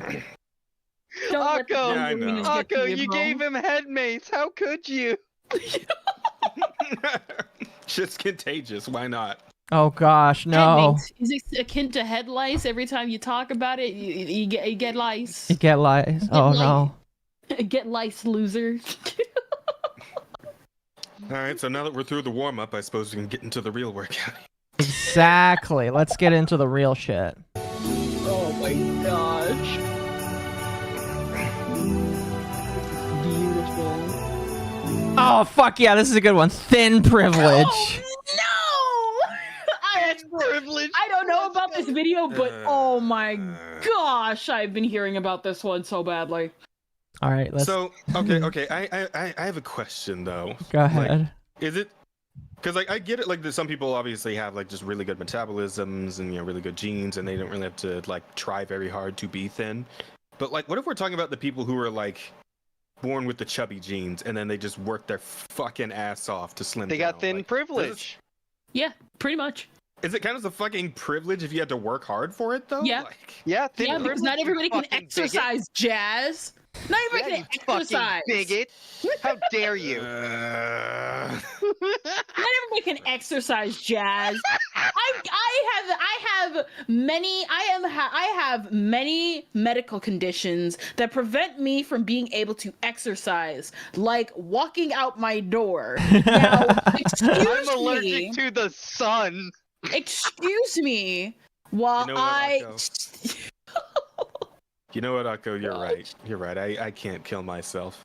At least not yet. I need to take a few of these ones with me first. I have to. I gotta get a few of them before I go. Didn't you hear about the lady who took out her kids because SpongeBob told her to? I was gonna say Jess just got possessed by my name is not important. Oh Listen, brother, gosh, there's no. some true crime videos out there. There are some true crime videos out there. Holy fuck, you're getting paid tonight, Akka. The landlords have been gifted $20 by Internet Zen Master Hassan Thank you, the chat. Inspector. I'll be Thin taking my privilege? cut. Oh, Akko, you Lord, told me you were this going is to a pay me glorious $50 for my Get ready appearance to be traumatized, today. Jazz. Rage, tie him down so he can't try and flee. I am a famous Listen. VTuber. Check my famous VTuber privilege, where you pay me to collab with you. I'll tell you, if we ever get to hang out IRL, just buy me lunch once. We'll call it even. I'll do that. Yeah, I'll buy you lunch. I'll take you to Shake Awesome. Shack and buy you a shake. Oh my god! Hell yeah! I wish there was a Shake Shack near here. Fuck it, Jess. If you're ever up here, you ever come by me, we're going to Five Guys. I've never heard of that. Wait, Five Guys is expensive as shit though. And I'm a Jew. And he's a your Jew. point. Okay, fair enough. Wait, where? I guess I probably shouldn't ask here. I'll ask you later. Where you I'm even in are? Oregon, ding dong. Oh, never I've mind. told people. I have said this I didn't multiple know. times. Listen. I have no idea whether anybody's like open about where they're from. Like, obviously I'm in California and I've told people this, but like I don't. I don't just say where assume I'm from. that other people. Yeah, Pretty much. exactly. I assume most people are like Akko. So. Yeah, no, I get that. No, I've been pretty casual about it. Everyone knows I'm a in manager. Portland, and Listen, everyone. You're a manager. Nobody cares about where managers live. Exactly. Yeah, fair enough. All right, let's Jazz versus continue. Bull cosplaying as Batman and Joker win. Hello, Temp. Wow. Oh, he coming back for the horror. Welcome back. Oh boy, you joined just at the I'm right used to time. Metokur's bullshit. What do you mean bullshit? Time. What do you mean bullshit, Temp? Come on. Don't you have thin privilege? You're not Oh. a fat ass. I am a fat ass. Thank you.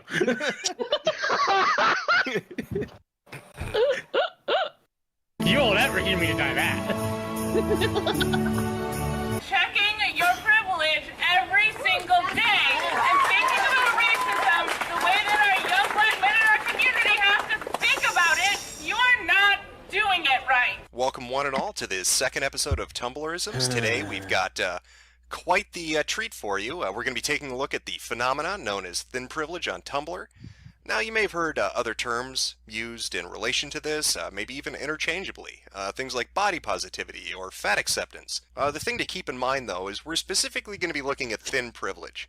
Now, there are vague definitions that separate all of these, and I wouldn't expect anybody to really know it. But what exactly are we We're gonna learn in great detail. looking at? Oh, What is thin privilege? Luckily for us, there's a very well-known Tumblr that deals with this. That's one of the main reasons why we're sticking to thin privilege.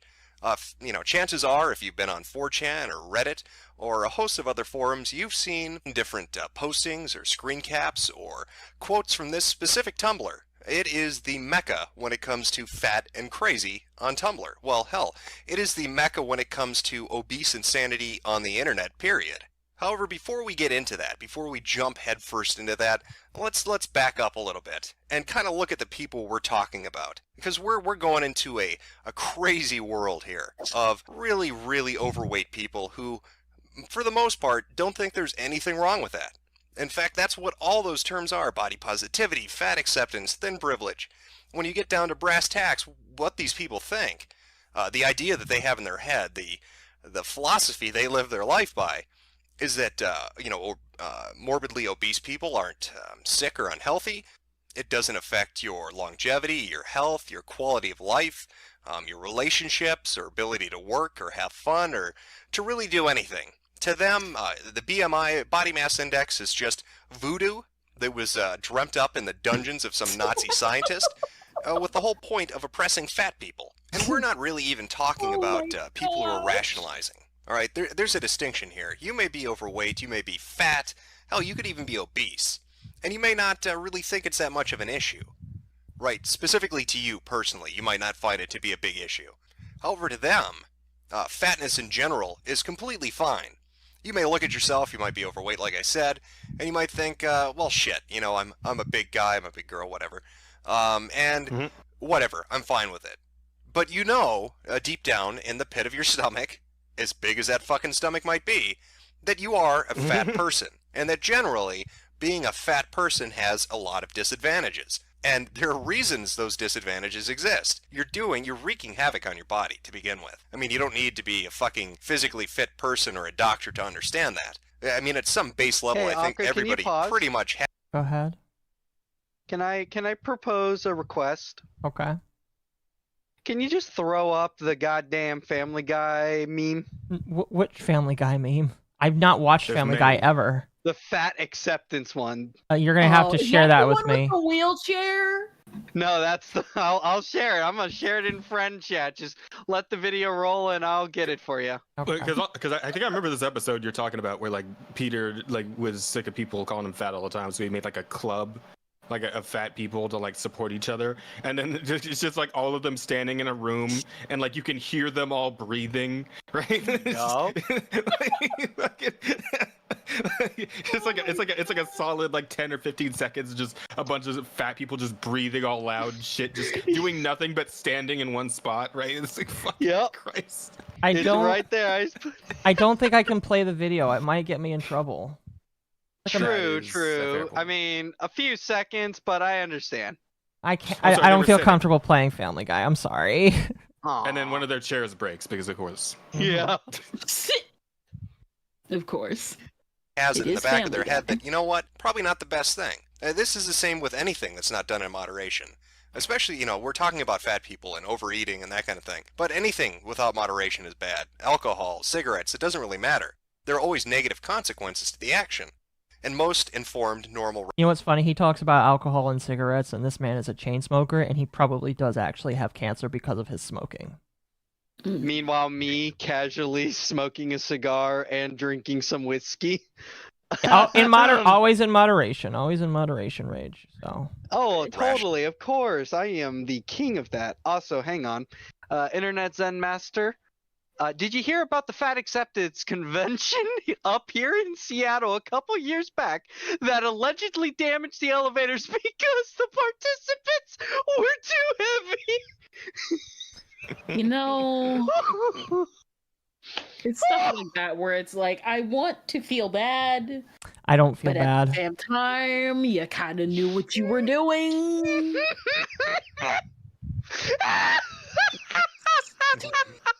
Rage, are you dying over there? I need a drink. That's what I need. Fuck. People understand those consequences. I mean, it's been put out there so much that there's no way you can really miss them. But to these people, those consequences... Speaking of fat people, you definitely can't miss them. ...are bullshit. They don't acknowledge they exist. For the most part, they say, you know, when you ask them or when you talk to them the about fattest this, kid you can during be a school huge. You can be 400, event. 500, 600 pounds and be completely healthy. There's nothing wrong with that. There's no disadvantage. Diabetes and heart disease, lung problems, circulation issues, not related at all to it. Right? Their livers and kidneys, all the organs are functioning fine. The bone structure can handle that weight. You know, cardiovascular health is 100%. There's nothing wrong with being overweight. And that's, in their minds, nothing wrong at all. What they eat, the kinds of foods, you know, saturated fats, doesn't matter. Doesn't matter. This whole notion of being thin and being fit is some kind of perpetuated lie by media and by society in an effort to keep them down. And they see this as the oppression that they live with on a daily basis. And that's the mentality these people have. And so now that you kind of understand that, we can jump head first. We can take a fucking swan dive right into the deep end of the crazy pool. Doing some push-ups and we're just going to be listening doing to that by looking at Tumblr, like I said. This is thinprivilege.tumblr.com. And it's actually a Tumblr blog. Actually a Tumblr blog. No. I wonder if it's still up. You guys look. I am gonna be right back. Speaking of being fat, I'm gonna go grab something to eat real quick. How dare you, Akko? Alright, well, while Akko's away, now I can be here. And don't worry, chat. I'm gonna take good care. We're gonna use all the slurs. Chat. I do some crunches too, actually. Chat. Some crunches in. Send me money. sending Just me money. shamelessly shilling yourself, eh, Kendra? Hijacking Akko stream. Go to my channel. Shill me money. Run me my money. You have $5. What are you doing begging for money in my stream?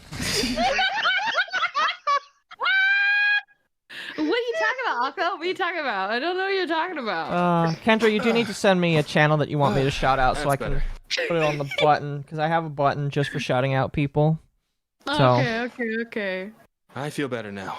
Hey, if it makes you feel better, wait, Akko, send me my channel or send somebody Send a random channel? Send a channel that you want me to shout out that is yours.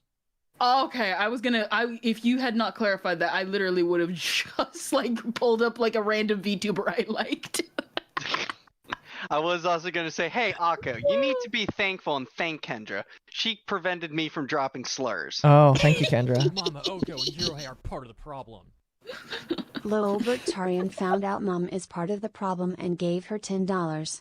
What irritates me is the people trying to say there are fat genes and those people have the ability to violate the laws of physics and can gain weight while consuming less calories than using. Yeah. It's just... People are weird, chat. People are weird. Anyway, did either of you verify if this Tumblr still exists? Oh gosh. Let me see. What is it? Thin Privilege Tumblr. This is Thin Privilege. That's the name. Tumblr. Let me see.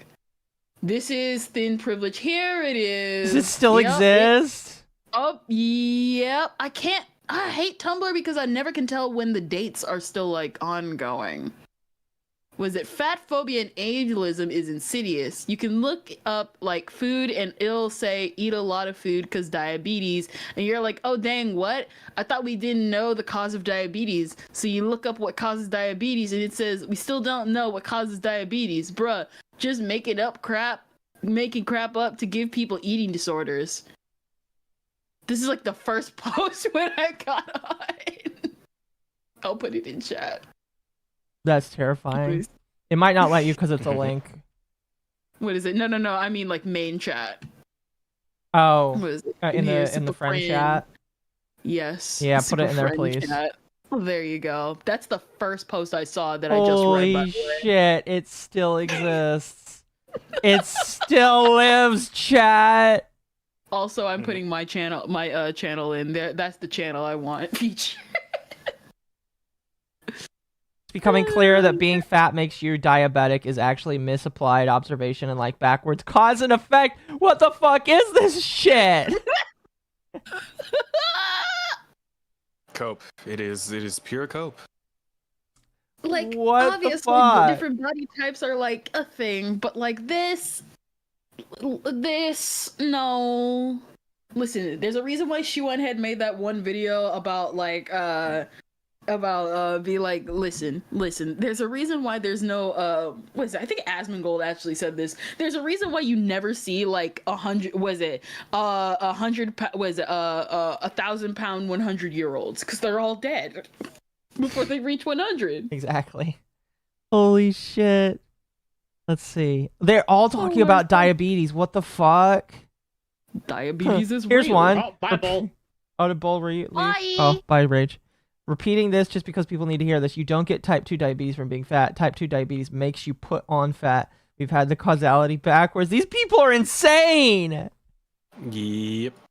It's like it's wrapped in so much like truth, but like it's a lie. This Because image. like it puts on. It's like it can put on weight, but you had to get fat to keep putting on the weight. So you were already fat. And then type 2 diabetes made it worse. That's the whole point. I love this background image is all about fat people and taxes. Internet Fin Master found out Mom is part of the problem and gave her $10.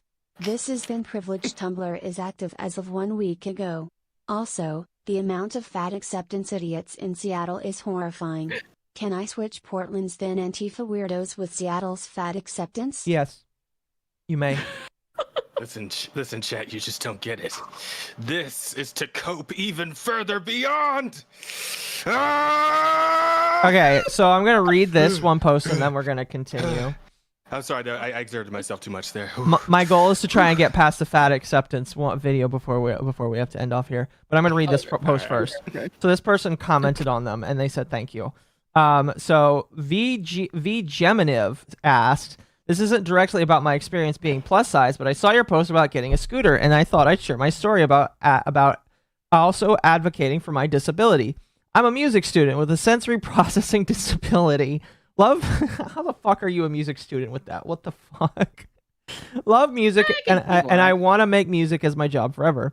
So naturally, when people have to buy me a gift, a lot of people get me tickets for live music events, small shows, Arnes festivals, and whatever in the past I would go, take a few photos, stay, get overwhelmed, and leave crying."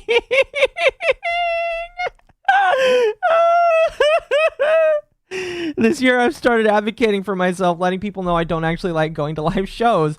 It was hard because I felt really weird, a music student who hates live music, but eventually it felt normal to say because it was the truth. Thank you for curating a space for fat people and fat liberation. What? Wait, I need many steps. What did that have to do with what did that have to do with eating disorders? What does that have to do with getting a scooter? I forgot this was even about a scooter. I mean, the scooter just doesn't have to walk anymore, right? Because they're too fat. I'm assuming, right? I just like those little motorized scooters, right? I just don't. I'm so confused. Also, chat, don't we pay went attention. From scooter, music shows, fat acceptance. Listen, Kendra, it makes perfect sense if you don't think about it. I should have known. Turn off your brain. Exactly. All right, let's continue. I'm sure, a majority of you who are watching this video have probably heard of this fucking Tumblr.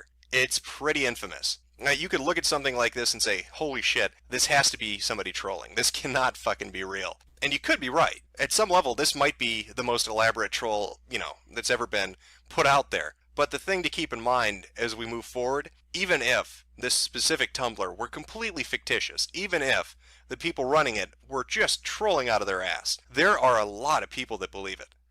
That's the scary fucking thing. No, yeah. I mean, that's the scary fucking thing about Tumblr in general. And you'll see that as this series goes on. That there are going to be a couple future episodes where we're going to look specifically at Tumblrs that created bullshit issues that were made by trolls just fucking around. And they actually were taken seriously and it became something. That's how fucking nuts Tumblr is. So without further ado, right, now that we've got a basic idea of what we're getting into, let's take a look at thisisthinprivilege.tumblr.com. Well, we are off to a good start. This is Thin Privilege has an FAQ section. As you know, I don't like to be uninformed, and an FAQ section is great. It helps me check that privilege to make sure I don't hurt any special snowflakes and make them melt. So let's pop in here and see what we have. Number 2 seems interesting. What is thin privilege? Now, this has a little errata. It's got a little warning up top. If you don't know what the social justice concept of privilege means more generally, then please read this first. Now, this links to a PDF document. It's a few pages long and generally explains what privilege is, at least. I do want to read what this one chatter says. My niece was born with both of her legs pointing inwards and can barely walk yet can't get normal disability, but I see fat fucks rolling around on mobility scooters they get for free. Yeah, that is often something that you see, and it is very disappointing and gross to see.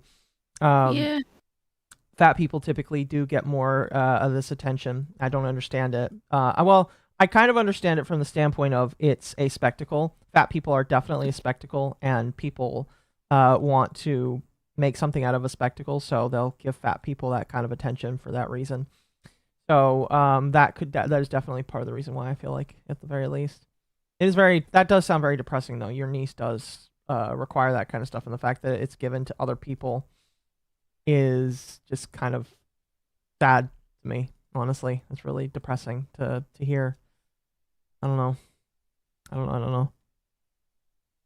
How Tumblr uses it. The interesting thing is, I'm not familiar with this website, Feminist.com. I'm curious what that could be about. Maybe it's a site about Legos, dedicated to building. I have no idea. I've never been there. Let's go take a look. This has nothing to do with Legos. It looks more like it's feminism. I never saw that coming. I didn't foresee that. Not in a million years. I mean, why would this be related to feminism? I mean, you might say it's because the majority of the site authors, all of them perhaps, are female, obese females. But not me. I didn't know that. You don't... So this is a shock to me. I didn't know that. Back to what is thin privilege. Thin privilege systematically reduces each of us to our dress size, hip measurement, and waist size, then grants favors, opportunities, or simple lack of punishment when the numbers are low enough. Thin privilege exists no matter how it's won, no matter whether the thin person wants privilege or not, no matter how much a fat person wishes they had access to those privileges as a result of their own good behavior, character, or health. So to sum up, if you're thin, you have privilege. There's nothing you can do to get rid of it. You can never absolve yourself of it. You're born into it. Would the good behavior It's include sort of like working out regularly? No, you No, would of still course have if you worked out, you would have even more thin privilege because you would have the ability to get thin. No, I meant for the fat person who wishes they had the thin privilege. Like, you know, that maybe some good behavior involves, you know, eating well and exercising on a somewhat regular basis. Even a somewhat regular basis, right? As opposed to probably not at all. I don't know. Fucking hell. The left's idea of original sin. Any form of privilege really falls into that definition. You'll never shake yourself free of it. And that's exactly how it's used on this Tumblr. Let's see if there's more information. Maybe I'm reading too much into this. Oh, here's one. Where's the line between skinny and fat, or who has thin privilege? Thin privilege exists on a spectrum and can be experienced contextually. The spectrum part means that though Susie might be fat, she could have more thin privilege than fatter Georgia, and less thin privilege than thinner Maria. The contextual part means that within certain communities, people who would be considered thin in other communities might be subject to some kinds of fat discrimination. The way to think of it is that if you have access to something now that a fatter you wouldn't have access to, or if you're not subject to a form of discrimination a fatter you would be subject to, you probably have thin privilege. It's strange, but I'm left with a question. Now, based on how most social justice warriors and Tumblrettes use the idea of privilege, it's this innate thing that you're born with, you can't shake it loose. A straight man can't just become gay, and a white man can't just become black and get rid of that privilege they have. But this FAQ... I'm trying every single day. Maybe one day. Maybe one day. Though, it seems to imply that a thin person can get rid of thin privilege by becoming fat. In this example, they're talking about Georgia and Maria and how they rate each other on this spectrum of fatness. So, couldn't you technically become morbidly obese and have the least amount of privilege? I mean, if you shoot for the stars, if you aim for the moon and you just eat nothing but moon pies and Twinkies and you gain 500, 700 pounds, who knows, and become fucking enormous, and then you tell somebody who, I don't know, runs this blog in particular, that they need to check that fucking thin privilege, would they have to listen? But really, when you're looking at this, if you can get rid of it, in the context of how these people use it, it's not really a privilege, is it? I don't know. That's probably the fat oppression speaking. All that mass media is making me say crazy things. Let's move on. Let's look at a few more of these questions, get a better idea what we're dealing with here. Oh, here's a good one. What about health? Let me make this completely clear from the outset that I do not believe health, however defined, is a reasonable measure to determine whether or not someone deserves respect, civil rights, and fair treatment. If you have a problem with how health markets appropriation your premiums or where your taxes go, then by all means, rage against the system. But do not think for a minute your asshole-ish behavior towards people you imagine use more than their fair share is justified. In fact, I'll go further and state that in my opinion, the modern conception of health is bullshit. It's an ever-changing, largely arbitrary definition that seems to serve a single purpose: to blame modern ills on so-called unhealthy people, then define so-called unhealthy people as unpopular social deviants, like fat people, poor people, and the disabled. The philosophy of vaunting the modern notion of health to some kind of societal or moral imperative is called healthism. Perhaps there are those of you who ask, what about when someone's so fat it's medically unhealthy? Shouldn't you tell them to lose weight out of friendly or familial concern? Hell no. Why would your friends be a better witness to your experience than you are? If they are, then don't you have bigger presumed problems than your weight? Why would they know what's healthy for you better than you do? Again, Okay, if they so do, let's say don't one you of have your bigger... friends is a doctor, then like went to college for it, passed an exam, became accredited and all that shit, wears the white lab coat and all of it, right? Yeah. Do you think maybe you could listen to that friend about maybe they know a little bit more No, about fuck their your privilege. current health No. What is wrong with you? Okay, what are the doctors fat? What is wrong with you? You just repeat the last line again. What is wrong with you? Don't have a new argument. Repeat old argument until it works. Okay, all right, I'm done. You'll never know. Presumed problems than your weight? How in the world could you possibly avoid hearing, in our current cultural climate, that fat people should lose weight for their health? Treat people with respect. Don't infantilize or condescend to them. This is Adult Interaction 101 here. Further, it can't be said enough. The BMI, the General Classification System for Fat Health Oppression, is bullshit. Well, goddamn, I'm sensing a little hostility here. Oh, Miss Piggy appears angry. This seems like it was written by somebody who's a little angry, a little bit mad. But what really piques my interest is that third paragraph, specifically talking about familial concern or friendly concern about your health. How dare somebody tell you that they're concerned about that? How could they know better than you do your current situation?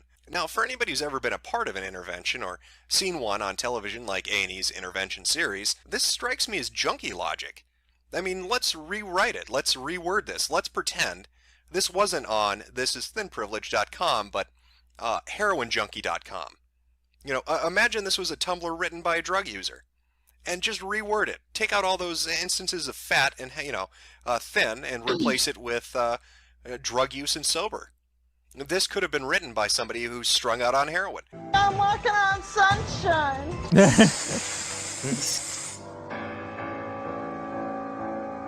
I wish I had a father. Yeah, pretty much like that. Oh my god. That to a T, actually. This seems insane, really, to be honest. This is something I would expect a junkie to say. I mean, it's that fucking stupid. I don't know, maybe that's just me. Again, that's probably that fat oppressor deep down inside of me screaming about fat people, because I'm just naturally programmed to hate everything. I'm a white male and I like women. So, God, I'm responsible for slavery and the Holocaust and think of anything, really. It's probably my fault. Let's move on a little bit more. Let's look at a little bit more of this wonderful Tumblr. Oh, here's one. Speaking of attraction, but what if I'm not attracted to fat people? Why should I feel guilty about that? How is that thin privilege? Thin privilege exists on a societal level. When people, mainly women, are being seen in aggregate as less worthwhile dating and marriage material than thin people, being rejected for daring to be fat is fat discrimination, and hence being seen as better dating material by virtue of being thin is thin privilege. Dating while fat generally puts you at a disadvantage in a fat-phobic culture, as if the likelihood of being a good partner has something to do with the amount of adipose tissue on one's body. Of course it doesn't. I really hate that fat phobia took off, because fat shaming already exists. I will say, yes, the amount of fat cells you have on you does make you more or less attractive. I'm sorry. Yeah, even like back then, because they always try and use that argument of, oh, well, back then fatness was seen as a form of wealth. Yeah, it was seen as a form of wealth. And usually they were very specific about what fat they actually liked, which is why the whole boobs butt argument exists in the first place. Yeah. Plus, like, the person probably too small, he broke his fucks. I'm like, okay, what's your excuse then? You broke his shit and still fat. What happened? What is this? Tell you what, get you some money, and then maybe people stop noticing how fat you are. But for now, you're still porking it up. I don't want to look at it. No, yeah, you're right. You're very right. I mean, you're not wrong. It's like it's like you saying that fatness is a sign of wealth, but you have no money. You don't have a job. We have to accommodate you in every single way, which wouldn't be an issue if you had money or something. I wouldn't say something of value, because some people have more value than others, but you know what I mean. Like what? Oh, you're all bent out of shape because you got to buy another seat on the plane. I thought fatness was a sign of wealth. You can't afford a private jet. What the fuck? What is this? I see what you did there. I see what you did there. Yeah, the fat was not obesity fat. It was chubby people. Yeah. I got a million of them. You'll be here all week. Well, no, just today. Oh, fair Tomorrow enough. you got to do the dog show. Yeah. Fuck. What do you get? Damn it! What is that actually called? Dog wave. Dog wave. That's the one. My bad. To mention, the Sorry, dating Sam. sites usually have you state up front in your profile whether you're fat or not, and there's an option for people to select if being fat is a deal breaker and a potential partner. It is. And there's a whole meme about how fat people, usually women, I'm sorry, I'm not a feeder. pretend to be thinner on their Also, Chad, thank you for 100 likes. profiles in order to ensnare I was just poor, like, here's my fatphobic taste. Here's my taste. Pause. Here's my I'm taste. glad pause. this Here's my taste, Tumblr pause. is obviously not written by angry, obese white women who are very, very upset that they're not getting laid. I'm thrilled that this is written by not. You know, I cannot believe this woman in this picture right here wrote, I washed myself with a rag on a stick, and actually decided to take a picture of that and post it on the internet. I thought women had more shame than men did. I'm really surprised. This has to be photoshopped. It has to be. You cannot pay me. You cannot pay me. I'm with Kendra on this one. There's no way that one on the right is real. Ain't no goddamn way. You don't think so? Like the one on the left, I believe. The one on the right feels like somebody pulled some bullshit with Photoshop, right? And like we see this shit happen all the time on Twitter. Exactly. Fair enough. People have no chill these days. They'll Photoshop fucking anything. Especially back then, like nowadays, people would do that unironically. You see shed twit? We don't talk about shed twit. Never mind. You know what that is? I do not. Self-harm Twitter. Yeah. God. Yeah. Fair enough. Let's continue. Those people, because it so obviously is not written by them, right? This is crazy on a lot of levels. I'm going to be honest. Essentially, what it's saying is, if you're not attracted to a fat person, you're terrible, and there's no reason you shouldn't be attracted to a fat person, other than you're some kind of horrible fat-phobic individual. As a side note, I don't get the whole phobic thing, homophobic, fat-phobic. I don't understand that. You're not afraid of them. I'm not afraid of fat people. I just don't want to fuck them. How is that discrimination? And they talk about being upfront on a dating site. Why wouldn't you be upfront on a dating site? You're talking about starting an VTuber with a jester/octopus mommy MILF avatar. Internet Sin Master tipped Octopus Mommy MILF $10. Daring to be fat. The fact she's trying to say that being fat is somehow rebellious is hilarious. Cope. And no, Kendra, it was not photoshopped. That was real photo. No slut shaming was a big thing. Yeah, I believe it then. Oh no. Huh, that's Oh no. I can't believe I did that. Oh no. Oh, you cannot pay me. You cannot pay me. intimate relationship with somebody, right? I'm guessing that's why you're going to a dating site. How do you build a relationship? You build it on honesty. And if you're not honest up front, then the relationship is a fraud. So I'm not sure what exactly they're upset about. From their standpoint, they're saying they're angry that they have to admit to being fat, really. I mean, is what it comes down to, because they are not going to be selected by the people they want to select them. Well, what do you want? Do you want somebody who doesn't want you and rejects you later on because you lied to them? Do you want to date somebody who you conceive to be shallow just because they're attractive? I'm not understanding exactly where you're coming from with this. You know, I think I'm starting to notice a bit of a trend here. Let's see if that continues out. Now, we looked at the FAQ, but let's go look at the posts themselves. These are put up by different people, and then the mods and the admins presumably pick the ones they like and throw them up. Thin Privilege is going for an eye test and seeing a poster advising people that staying trim is a way to look after your eyes. Well, I don't get that. How is that Thin Privilege? That seems like basic medical advice to me. Be healthy, stay healthy. So I maybe I need to get my eyes checked because I don't see your fucking point with this. Let's take a look at another one. Maybe that's a bad one. Here we go. Thin Privilege is not having to drastically change your normally quiet, reserved personality in order to be taken seriously by friends, coworkers, employers, or anyone in general. Well, that's just plain wrong. Many people alter their behavior based on a social situation. I mean, that's That's completely mundane. That's everybody does that. You don't think people behave differently with their family and friends compared to their office place or church or synagogue or mosque, what have you? You don't think they act differently? Of course they do. That's not being thin. That's fucking being a person. Let's move on. I'm still not getting this. Let's take a look at another one here. This is thin privilege. Not having a small child point at you and say, "Look, mummy, look how fat that person is," and all the nearby people laughing as if it's cute, whilst you stand there, insulted and upset. Do you work at the circus? Okay, first off, how is that? I don't actually believe that somebody had to go through that. No, I can understand if that was like a long time ago, but in modern day, most parents are way too obsessed with their image to let that slide, even back in the 2020s. No, again, this Not was like 2020s, in the 2014. 2000s. Wait, I'm sorry. Oh, wait, what happened? What happened? No, you're good. Happening 4 times a day? Really, 4 times a day? People will just gather in a circle around you and start laughing and commenting about how fat you are? No, I don't fucking buy that. This is complete bullshit. Let's take a look at another one here. Thin privilege is not being concern trolled by not only nurses but also your online friends when you have an unrelated condition.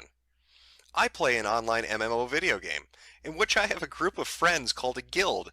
My guild knows that I am well over 400 pounds in real... Okay, fuck this. I didn't know V had access to this fucking This is not real. These posts are just stupid. This is beyond retarded. Just look at a few of these different headlines. This is just from the first 50 pages. There are 230 pages of these posts. Just take a look at this. Thin privilege is having dogs play with you, apparently. Thin privilege is a choice in sexual preferences. Thin privilege is woodwind instruments. Thin privilege is not being physically assaulted by your babysitter. What in the fuck are you talking about? What are you doing to your apparently babysitter? thin children don't get molested or assaulted. That's part of their privilege. Thin privilege is being able to laugh at We gotta go jokes back about for a fat second here. Thin privilege is a choice in sexual preferences? What? Sweatpants is are thin privilege? The fuck does that even mean? Thin privilege gonna is be honest. woodwind instruments. I like the thin like, privilege is getting a job one more. I thought the sexual preferences thing was one of the fucking like trans hang-ups. Like, how did this become a fat thing too? What the fuck? Because if you know somebody's fat, you're less likely to want to go on a date with them. Oh well, yes, obviously, but like, how is that a sexual preference thing? Because like when we were talking about sexual preference, I thought that was like in reference to your actual like your sexuality, like whether you're gay or straight or bi or whatever, right? I don't know. Thin privilege is when being told that having few options under the size of 4 for a prom dress is still a heck of a lot better than having no options for a prom dress. Continue to thin-splain and say that thin people have just as hard a time shopping for dresses as fat people. Thin privilege is being allowed to sit on a chair.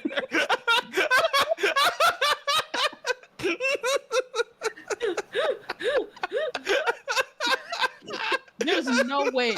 There's no way.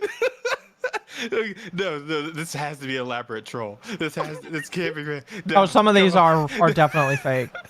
Like he said, oh, I didn't know V was invading. That's thin privilege is being a princess. Oh well, someone wasn't around for the fucking PSP era, huh? Didn't play the fat princess games.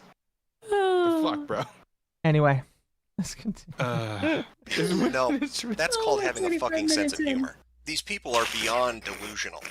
They're just upset. A lot of these posts have to do with eating and feeling bad about it, or not being sexually attractive, or just being pissed off that they're overweight to begin with. But what makes it really crazy, like I said, it's not a rationalization. What makes it really crazy is they're happy to be fat. They think it's great, that there are no negative side effects to it, that everybody who tells them that are assholes and trolls, that being fat will not make you sick or die young. What can you say to something like that? Well, I guess maybe I have one final thing to say.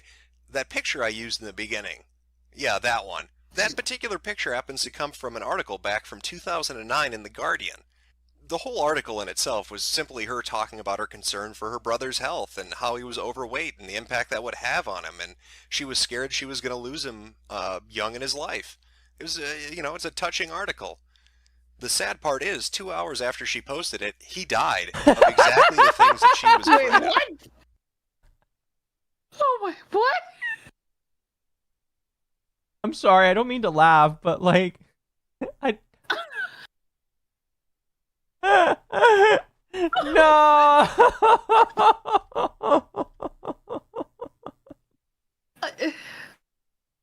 Oh my gosh, that is insane.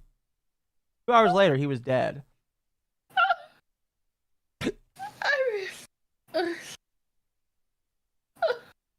That is insane. Damn. Well, you can't say he, I can't even make a joke. If I make a joke, it's gonna be bad. Obesity kills. Thank you, Yokai1235. Why aren't you 1234? You should have known better. Remember that article was funny as hell? That's not very funny to me. Her brother died. She's obviously very torn up over it. Oh my gosh. Is there another one up there? Oh my god. Just some food for thought, and God knows you love your food. Gotta get that one last jab in there. Oh, fuck. Oh yes, this one's sis scum. All right, we're gonna go a little bit over just to get this one all the way out of the way.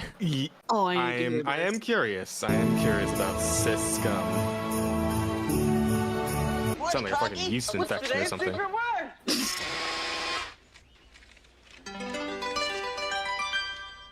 Today's secret word. Let me show you how many kids die because of that word on a daily. Let me show you how many gallons of blood pour from kids' wrists because of that word. Let me show I feel very you how many uncomfortable families right are now. broken because of that word.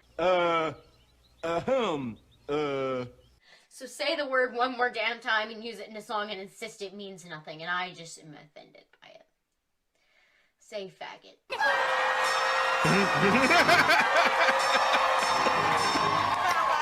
Great work, everybody. Hello, everyone, and welcome to the third episode Amazing. of Tumblrisms. Oh my gosh. Apologies about the extended break, the brief hiatus, if you will, between the last episode and this one. Going forward, I'm looking to try to do a bi-monthly, maybe even a weekly thing with this particular video series. And what can I say, a hectic schedule? I got consumed with some things, and I just couldn't find the time to get this out to you, but hopefully that's a one-off thing, and going forward that won't be an issue. You know, fingers crossed. But enough of that. We're not here to talk about video scheduling. We are here to talk about Tumblr. And boy, do we have something spectacular today. We are talking about cis scum. And if you don't know what that is, it's probably because you are one. You disgusting heterosexual dog. Now, generally, these Tumblr terms seem to stay within the sphere of Slander. Tumblr, or at least within the sphere of social justice warriors. You may see a little bit of it on, I don't know, Reddit, perhaps, SRS, a little bit. But for the most part, you're not going to encounter it too much outside of the realm of Tumblr. This is a different story. This particular thing, this prefix of suffering that has been, given out so kindly by the special snowflake community to normal people, is starting to find itself everywhere. You might even run across it in a few sociology courses in college. Oh. You never know. You never know. Luckily, we have a Tumblr, as usual, to guide us through this journey of exploration and learning. And it's called dearcispeople.tumblr.com. I say, let's jump in. Let's take a look at this and find out how to be more sensitive and better people. Well, it looks like our luck is holding up as... Welcome back. Hello, I'm no longer dead. Welcome back, welcome back. Yeah. With the previous demons two can't Tumblrs get we me that visited, quickly. this one happens to have an About section, where it sort of lays the groundwork for everybody who's visiting to kind of understand exactly how this community works. So let's take a look at that. Dear Cis People is a place for trans people to send an anonymous message to the cis population as a whole. Oh. It's meant to be a Oh, means to of cis opening a communication privilege. line Oh, from people who are boy. often Oh, silenced, this sounds either like a inadvertently or disaster otherwise. waiting to happen. Submit whatever you want, but while honest anger will How come did through, a small did amount of Jazz discretion for survive? Is he still with us, or did he start swinging from a light pole after the No, thin privilege? good. I'm here. Oh, good. I'm so proud. Lord. certain things has been given to the admin. Control has been handed over to Amy, a trans woman / former EMT / LGBT activist. All messages are anonymous, because everyone needs a safe place to vent. Mecca Smith. Well, Allah Akbar, Mecca. I think you've said it for everybody. Everybody does need a safe place to vent. And Did I miss it a looks joke like there? this is a community for Allahu trans Akbar. people to vent does that about mean? cis people. No, if You you could, don't- God wills it, I believe. Listen, God listen, is great, and it's what you say before you explode.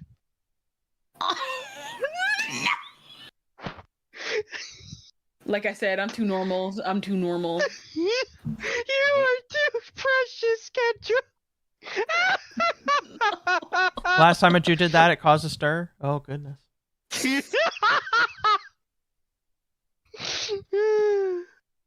Look, all I'm saying is it racist to say it sounds better in Arabic?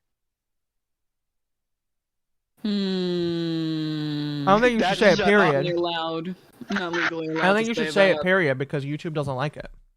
No, YouTube lets you get away with it if you say it in another language because they something English privilege.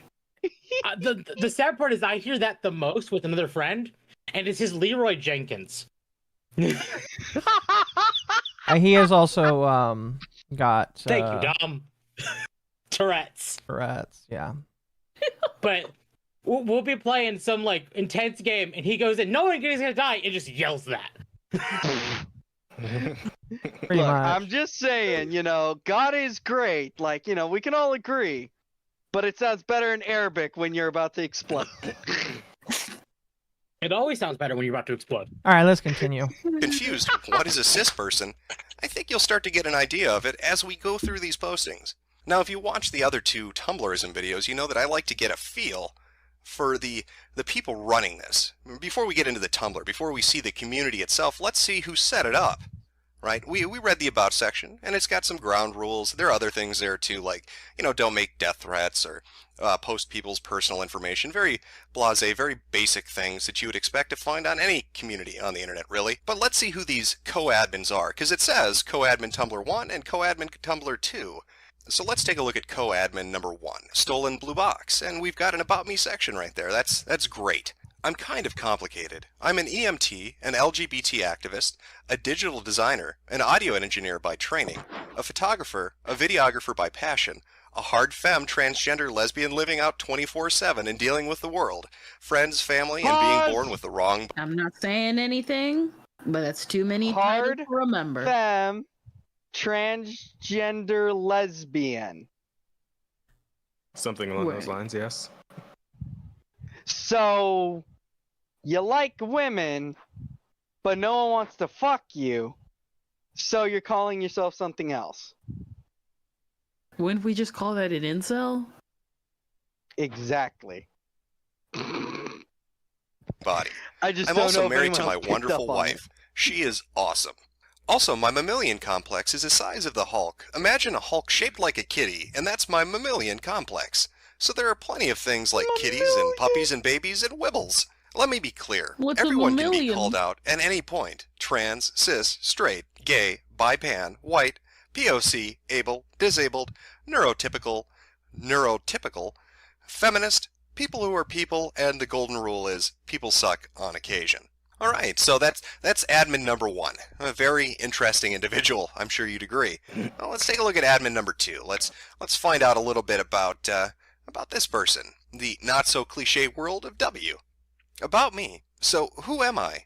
Whit/Whitney, white, 19, MAAB, trans female, gender fluid, 5'10", 155 pounds, BDSM enthusiast, subslave, born in Wisconsin, going to school in Minnesota, majoring in American politics, minoring in women's and gender studies and war, peace, and terrorism, feminist, trying to become more sex positive and body positive, autistic, PC console gamer, polyamorous, sex worker, a lover of tattoos and piercings, don't drink, smoke, do drugs of any sort, atheist, able-bodied passing, a lover of politics, pro-choice, pansexual, demisexual, cats, Wait a minute. Does that mean that they're not able-bodied, but they pass as able-bodied?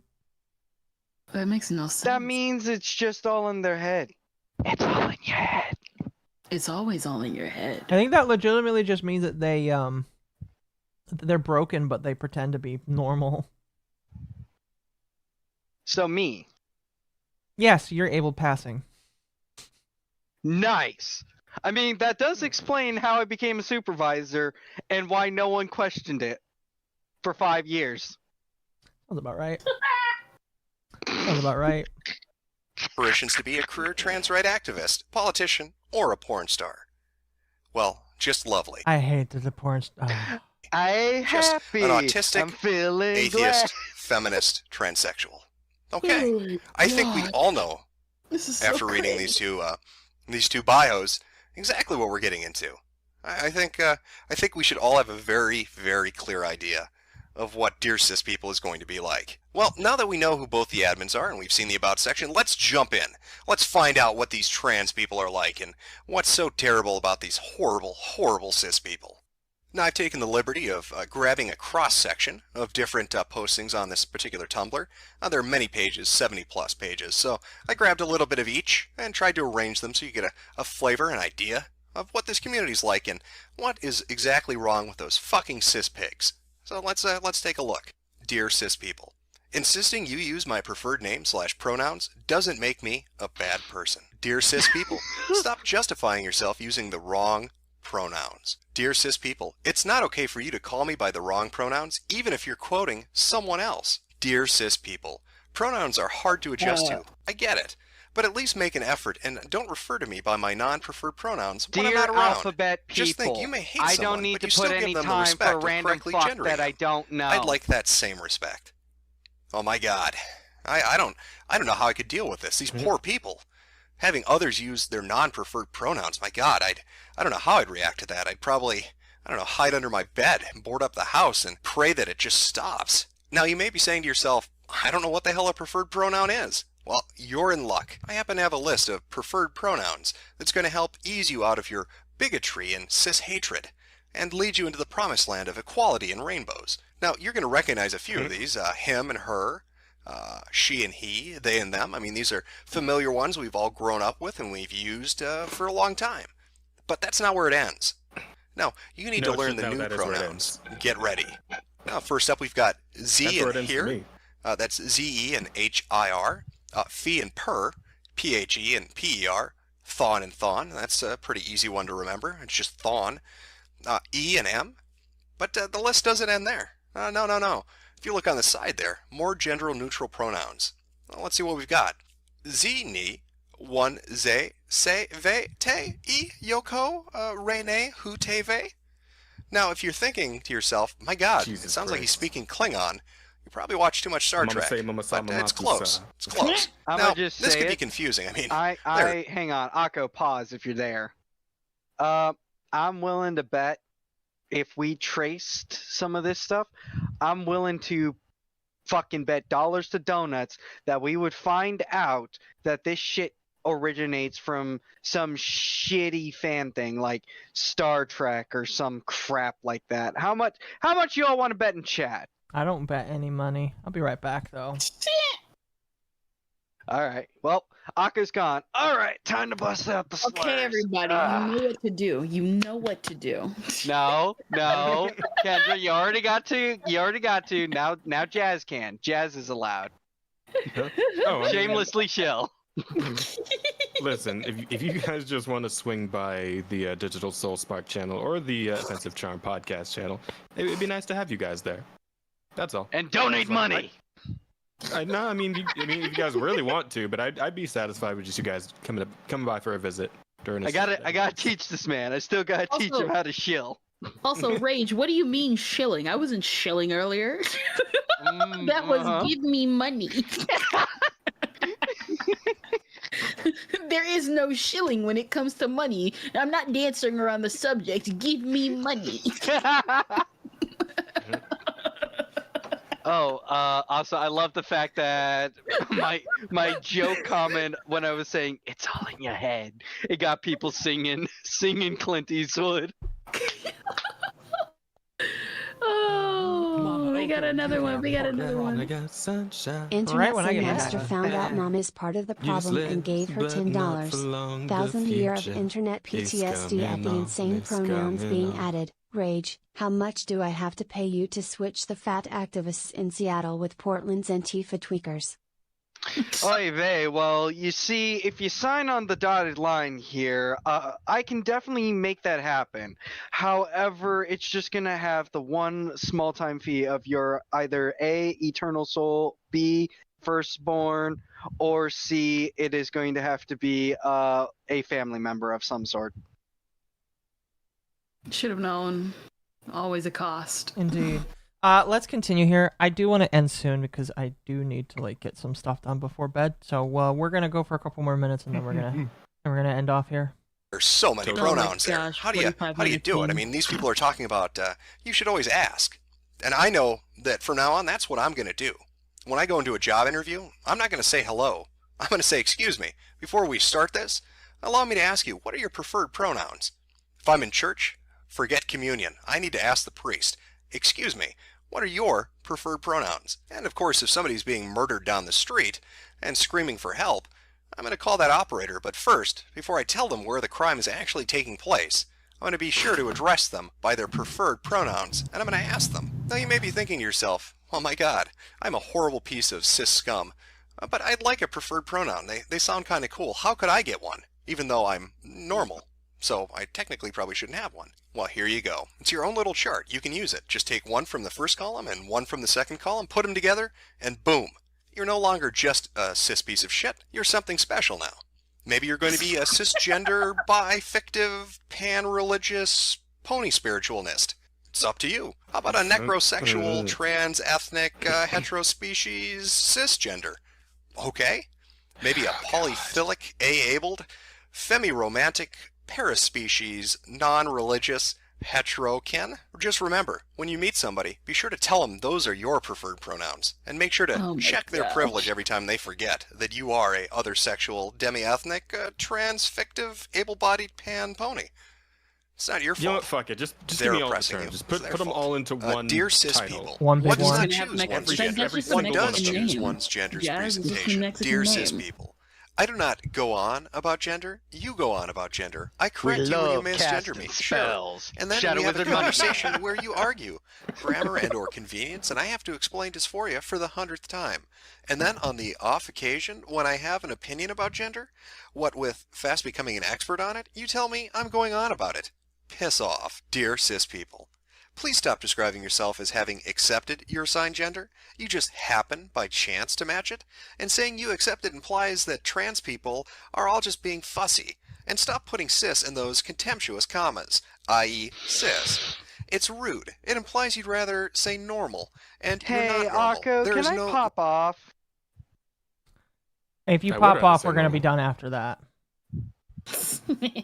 Everyone, I just want to collect the vote. Kendra, Jez, you want me to pop off? It's going to consume. I would like to see the end of the video. Oh, the end of the video is not happening, unfortunately. Listen. Segment, I guess. Unfortunately, the segment, the segment's got about another 10 to 15 minutes to it, and I really need to go to bed. But we can continue this next week if you want. All right, so I guess I'm being allowed to pop off. Pop off, brother. Listen here, you dysgenic fucks. Shut the ever-loving fuck up. You are not the norm. People do accept their gender. There are people with gender dysphoria who question themselves, then either figure out they like sucking on some schmeat or like licking some clams. That's what they fucking do. Then they accept themselves. The fact that you can't shows that you're a dysgenic fucking failure. That was the gayest pop-off I've ever seen. Well, I could have started using the N-word, but then Akko would have immediately slammed the end button. He is correct. I probably would have. That's worse than my Hassan rant. You call that worse? How dare you? How dare you? I am offended. All right, it's not as long as I was thinking it would be, so we're gonna play for a couple more minutes. Normal, and to imply that there is the single most bothering thing. Well, I'll be. That's a very good point. There is no normal. There is no statistical thing that exists that constitutes what being a norm is. That's a term that doesn't actually exist. If you asked a statistician or a psychologist or a sociologist and said, what is a norm? They would not be able to answer it because that's something that exists off in crazy land. Clearly, this person is an expert on it. There is no normal. I mean, heterosexuality, that's just, I don't know, it's what, 3% of the population? That's not normal. No, clearly, being transsexual is more normal, or equally as normal. Even though statistically, transsexuals are what you would call an outlier from any population you might study.